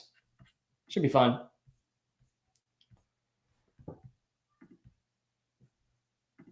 Brandon, what are your top available options in your survivor pool? You have to go against the spread too. I actually like one of my favorite against the spreads this week is the Chiefs. 10.5. I really think the Chiefs have a good chance to win that game and get the Bengals in to the playoffs, which I actually think sneakily is actually good for the Chiefs because then the Bills would have to play the Bengals in the first round. I also like the Vikings to beat the Lions tonight. They're 3-point underdogs. And I like the Jets to beat the Dolphins as well. Yes, the Lions have a ton to play for. Any free player props day, I got you with the free player props day. I got 4 of them. The Lions and the Vikings are arguably the biggest regular season game of all time tonight. The winner gets the first seed in the bye in the playoffs, and the loser and home field advantage throughout the entire playoffs, the winner. Bye week in the playoffs and home field throughout the whole playoffs. The loser doesn't get a single home game and no bye. So a huge game between the Vikings and the Lions, especially the Lions with all the injuries they have. Sure, running back. Yeah, I got you. So yeah, I got 4 prop picks for you today. The one I like the most is Devon Achane, under 49.5 rushing yards. Like this a lot. He's been under this in 4 of his last 5 games. And he's under 50% of the carries right now, splitting time with Jeff Wilson and Raheem Mostert. And they're underdogs. Will they really be able to lean in a run-heavy game script? Not convinced of that. Achane is basically playing wide receiver right now for the Dolphins. Calvin Ridley, over 60.5 receiving yards. We got no Tyler Boyd today, no Tajay Spears. Today, Tony Pollard's in the lineup. Chig is in the lineup, but I'd like Ridley to go over 60.5 versus the Texans defense. That's really struggled to stop receivers and will likely be resting a bunch of their starters. Bijan, over 98.5 rushing yards, like this one a lot too. Versus the Panthers. 5 straight games we've seen this happen versus the Panthers. The Falcons need to win, and they need the Buccaneers to lose to get into the playoffs, so they're going to be pushing it here with Bijan. I think he goes over 100 rushing yards pretty easily today. Jameson Williams, tonight, over 56.5 receiving yards. That's the last free player prop as well. Yeah, I'll go to the tight ends. Hunter Henry's out. So the tight ends are really bleak today, man. Really bleak. Psycho Bowl today for 1,200. Yeah, you are in a sicko league. If your championship is in week 18, you got to send a text in the group chat to just confirm, that your league wants to be sickos and have week 18 championships. Send them these decisions you have to make between, Breece Hall and Michael Carter and Ray Davis. Here in week 18, those are real decisions you got to struggle through. Jennings, Pearsall, Thielen, Downs, Evans. Yeah, you kind of have to play Evans and Jennings here. I would go Evans and Jennings or Evans and Thielen. It's Evans and Jennings or Evans and Thielen. But with Kittle questionable, Jennings is a pretty good option, man. I think I might go Jennings and Evans there. I think I'd probably go Jennings and Evans. I actually really like the Pearsall play today as a sleeper play, but you can't play him over Jennings. Baker or Goff? It's Goff, yeah. We're playing Darnold and Goff today, guys. The Chiefs might not have much incentive to win today, but Kansas City quarterback Carson Wentz does. $100,000 for each game he plays 50% of the plays, and if the Chiefs win. So a win today is $100K for Wentz. Very interesting. Ridley or Jennings? I lean Ridley over Jennings. Is Chig playing? Yes, Chig is playing. Achane or Breece Hall? I'd go Breece Hall over Achane. I don't really love either of those guys.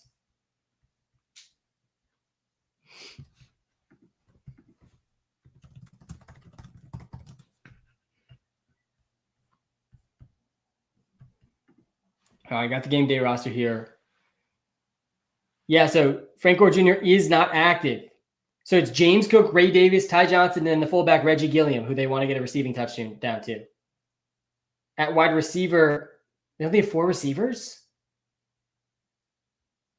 They didn't. Very strange that they didn't call up.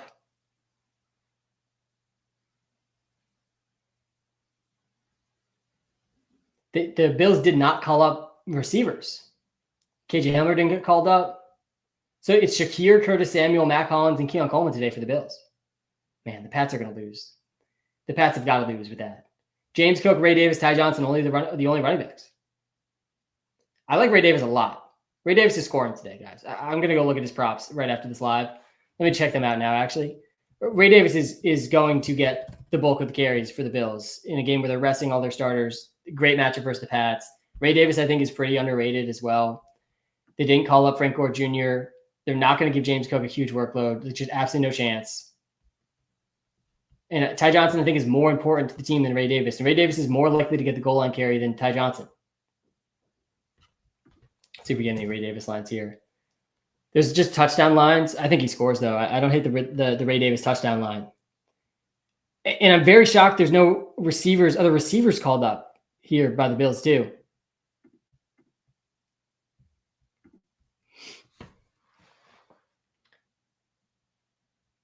Makes me like Mac Daddy Hollins a decent amount. Keon Coleman's probably going to get a decent amount of run, too. You can't think they pushed Curtis Samuel or Khalil Shakir too hard. It's probably going to be a run-heavy game script, too. Josh Jacobs or Michael Carter, I think you go Jacobs. Kittle's not on here because Kittle's questionable. I don't think Kittle's going to play. I'd go Darnold over Goff, but it's super close. I think I'd go Chig over Noah Fant. Sam, thanks for helping me win my championship. The premium app is well worth it. Thanks, Sam and Walter. Ryan, appreciate you, man. Congrats on the ship. We're going back-to-back next season. Pumped to get into some of this playoff content and off-season content planning for next draft season. I'm already ready to go, man.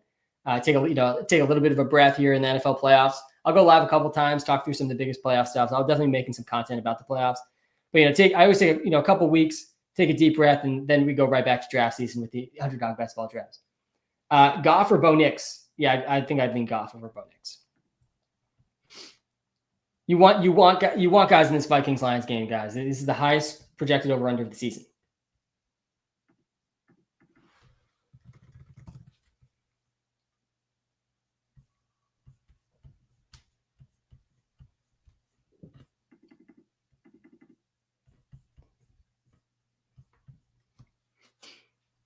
Defense board, please. Yeah, got you with the defenses. Ray Davis or Tyron Tracy? I'm going Ray Davis. Yeah, I'm in on Ray Davis now, guys. I'm in. I'm fully in. We just talked through it. Ray Davis is a smash play. Like, he really is. He's likely going to lead this backfield in touches. It makes a lot of sense for that to be the case. There's no way they give James Cook a big role resting their whole starters. They're going to get him to 9 yards to get 1,000 total yards, and then he's going to be sitting on the bench. And then Ty Johnson's more of the receiving back compared to Ray Davis.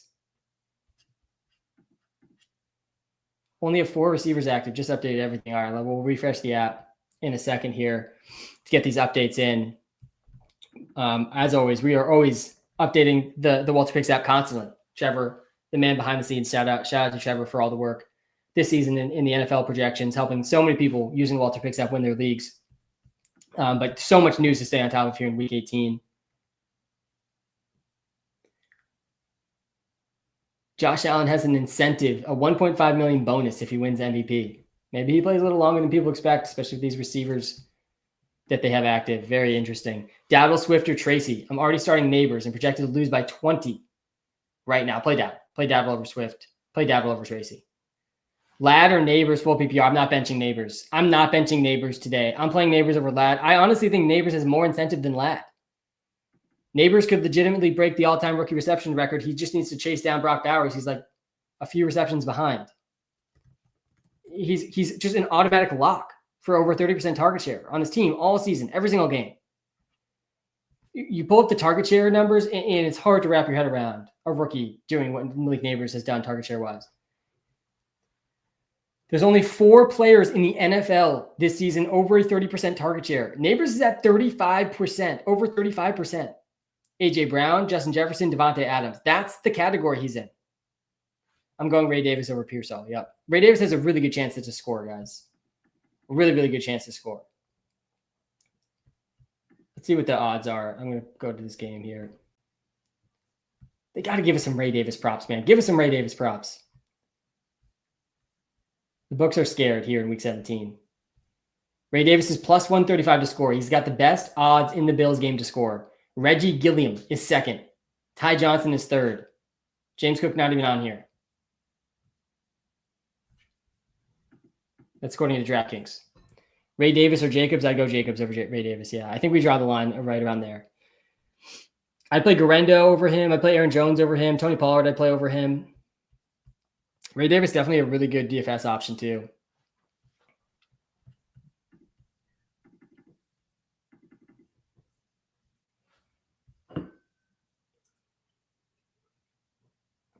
DK or Dobbins? Man, I think I'd probably go DK there. Is Kittle playing? He's questionable. Is Nico playing? He's going to play, but I don't think the starters for the Texans play much. I would not trust him.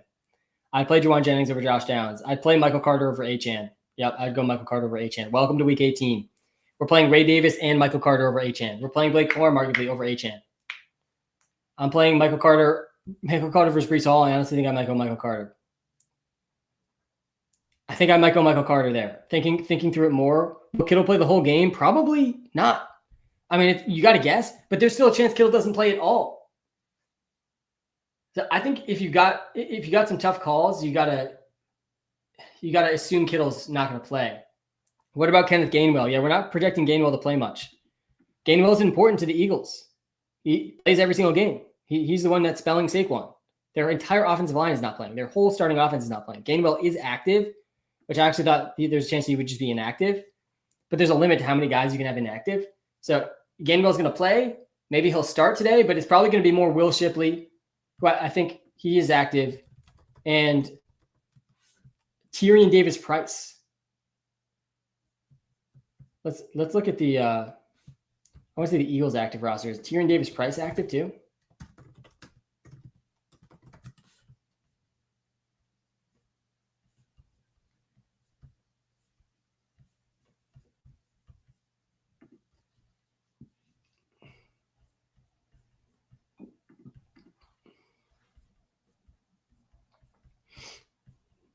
Don't see a definitive. I don't see a definitive note here that Tyrion Davis-Price is active.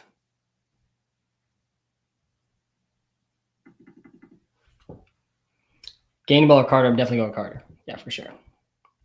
DFS lineup. Yeah, so let's talk the DFS lineup because I think there's tweaks to make, Ryan, with some of the news that came out here. This is where I'm at my starting point. I think the starting point, the stack today, I think is the Dobbs-Pearsall stack, the Dobbs-Jennings stack, the Dobbs-Pearsall-Jennings stack.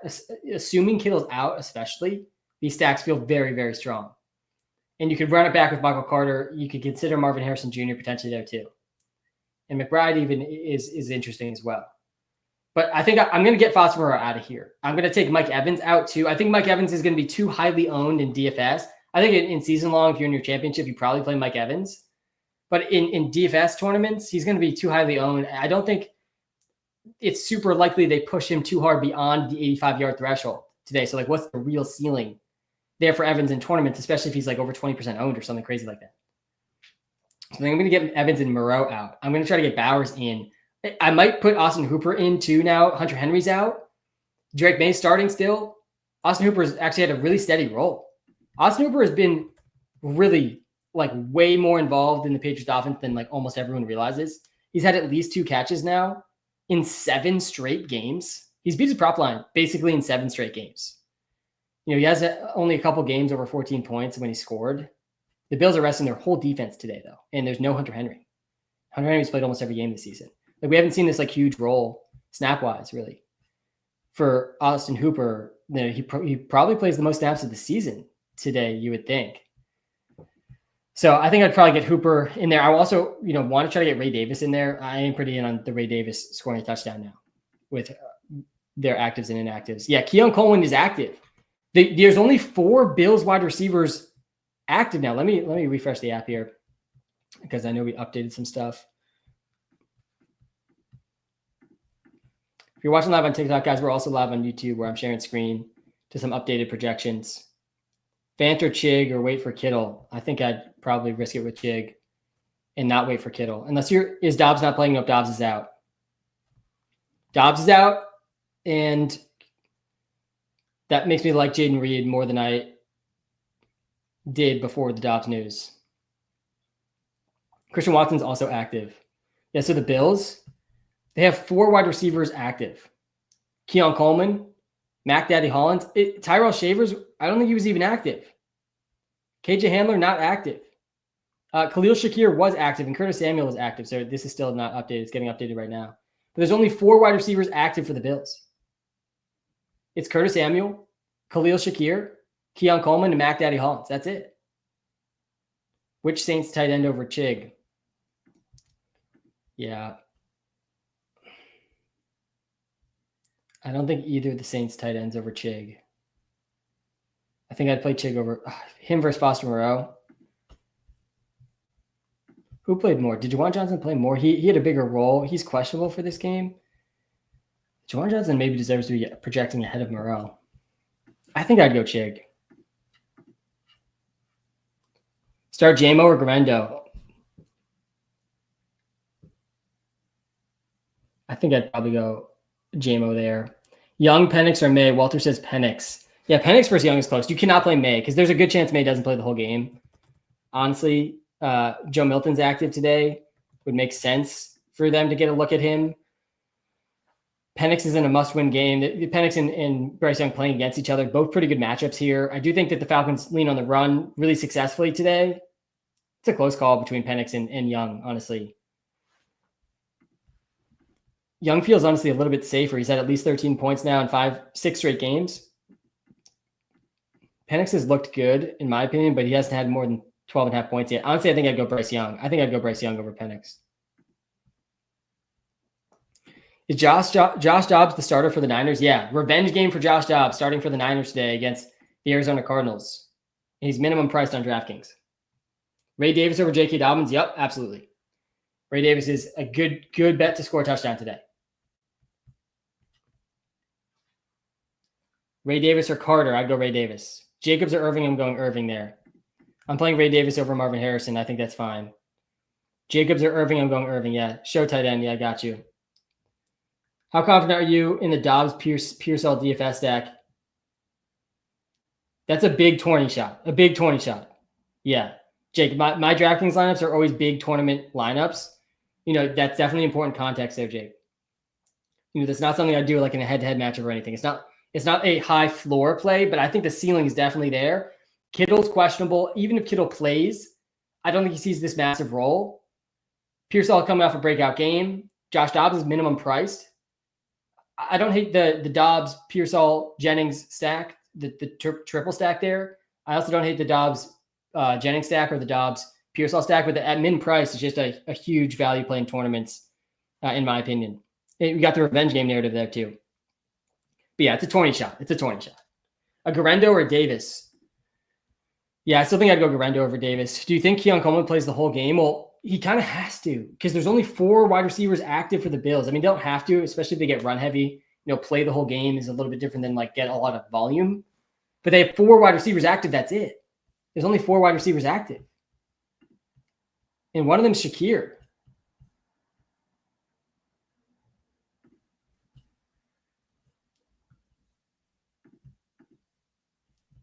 Refresh the app here again.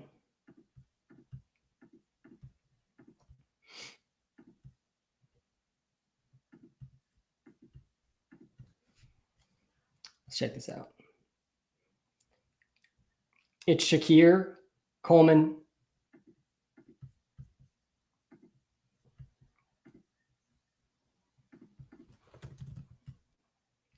Yeah, we got it updated here, I think. Is Shavers active? I didn't think he was active, but maybe he's like a special teams active or something. I thought he'd be under receiver.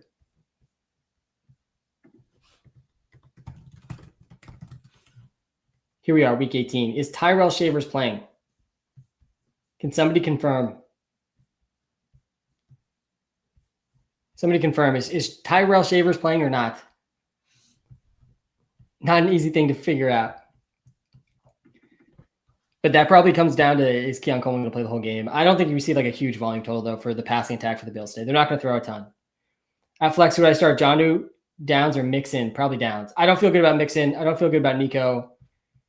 The Texans are projected to lose today. They're underdogs against the Titans, which means it's not expected their starters play much of the game. I'd play Austin Hooper over the Saints tight ends, yeah. Where did Hooper jump up to? Yeah. Austin Hooper is tight end 5 now. So unless you have Bowers, McBride, Laporta, Hawkinson, you're playing Hooper. Austin Hooper is the answer to the test at tight end this week, guys. The last minute answer to the test. At flex, who do I start? Jonnu, Downs, or Mixon? Yeah, I'd go Downs. I'd play Hooper over Jonnu. I'd play Hooper over Zach Ertz, over Juwan Johnson and Moreau, over Chig, over Fant. I'd play Austin Hooper over all these guys. I think I would go Ray Davis over Michael Carter. It's pretty close. I mean, they're relatively comparable. Michael Carter maybe gets more touches. Ray Davis probably a slightly better chance to score. I'd play Carter over Tracy. I'd play Carter over McMillan. Sure, running backs. I got you the RBs. Gibson or Gainwell? I'd go Gibson. Yeah, I don't trust Gainwell at all. I really think they got to rest him for the most part in this game.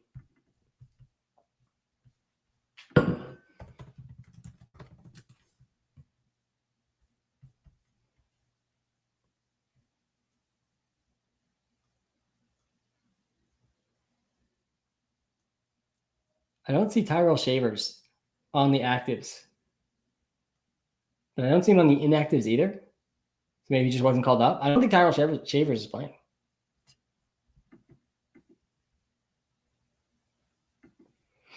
Shipley banged up and no Barkley, though. Yeah, but Shipley's active. Shipley was banged up with a concussion. Yeah, and so he's clear from the concussion. And they also have Tyrion Davis-Price, I believe.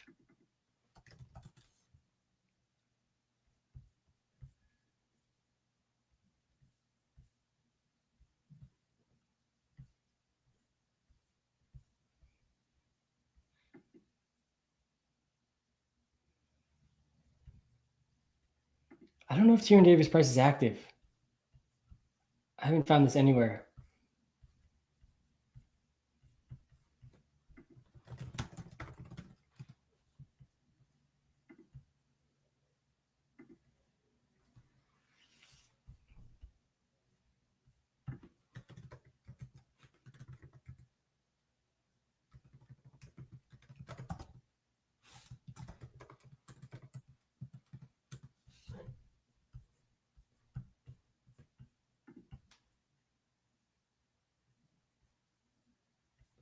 Unclear if Tyrion Davis-Price is active. We're starting Quorum or Davis over Achane. I would go Ray Davis. Yep, I'd play Ray Davis over Achane. Trey Lance rushing line is 40.5 yards. Wow, makes him very interesting for fantasy. I don't think Davis over Achane is crazy at all. I would do that. Falcons do still need to win. Yeah, Falcons have a lot of motivation. The teams with the most motivation that like actually need to win to have any shot at the NFL playoffs. If the Buccaneers win, they're in, and they're going to win. They're playing the Saints. The Falcons, if they win and the Buccaneers lose, they're in. So the Falcons do need to go full steam today. That's why I like the Bijan prop. But the Bucs aren't losing to the Saints.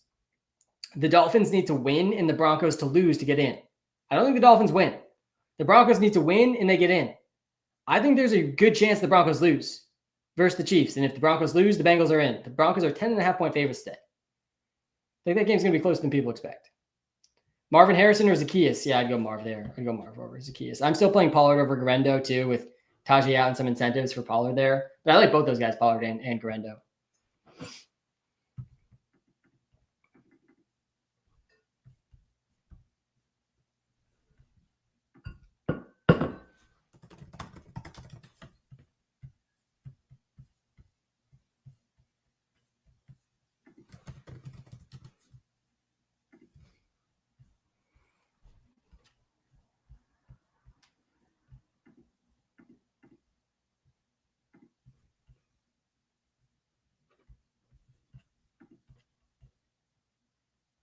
I don't think Tyrion Davis-Price is active. Maybe Kenneth Gainwell is a better play than I realize. Saquon's out. I think there's only 2 running backs active for the Eagles. So I have a little lag there on the YouTube live. I think Gainwell I might be sleeping on a little bit here. Will Shipley was questionable in the spot with a concussion. He's going to play. I think still Shipley is probably going to be more of an even split between Shipley and Gainwell. No Tyrion Davis-Price. It doesn't look like. Isaiah Rodgers, probably not going to, yeah. Yeah, Tyrion Davis-Price on the practice squad.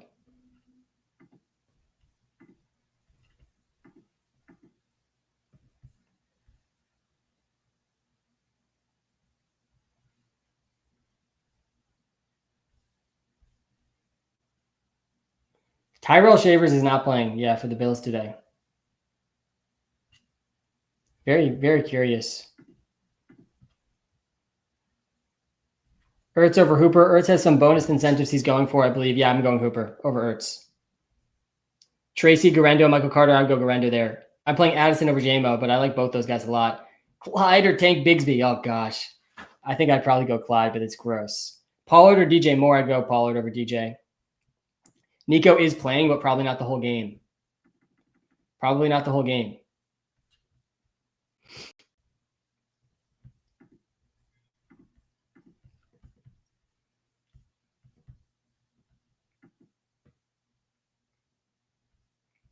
Let's look at the Chiefs.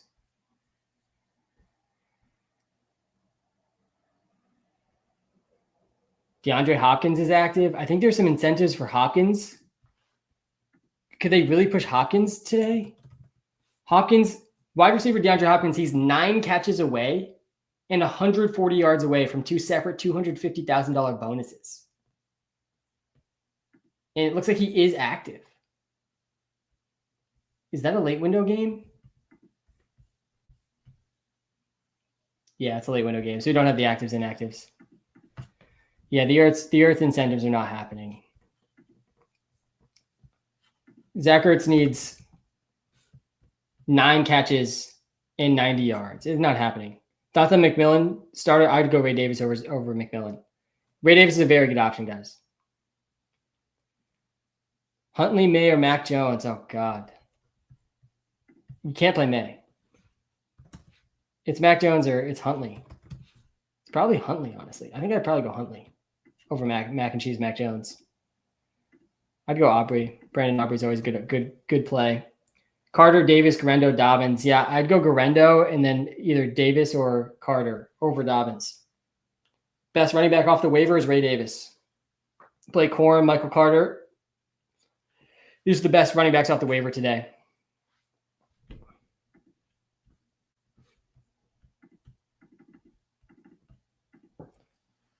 All right, YouTube Live. That's my time.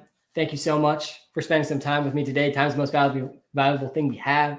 So appreciate you spending some time with me today. And all season long, 18 straight Sundays, we will be live before the playoffs start. Probably that Saturday before the playoff games, maybe the Friday, maybe even Thursday. I'll schedule ahead of time. But before the first playoff game, I'll definitely go live, talk through some of the playoff stuff. Might do a playoff best ball draft or two as well. Thank you so much for the support this season, guys. Make sure you hit that subscribe button so you don't miss some of the NFL playoff and NFL offseason content. Have a great Sunday, everyone, and good luck, everybody.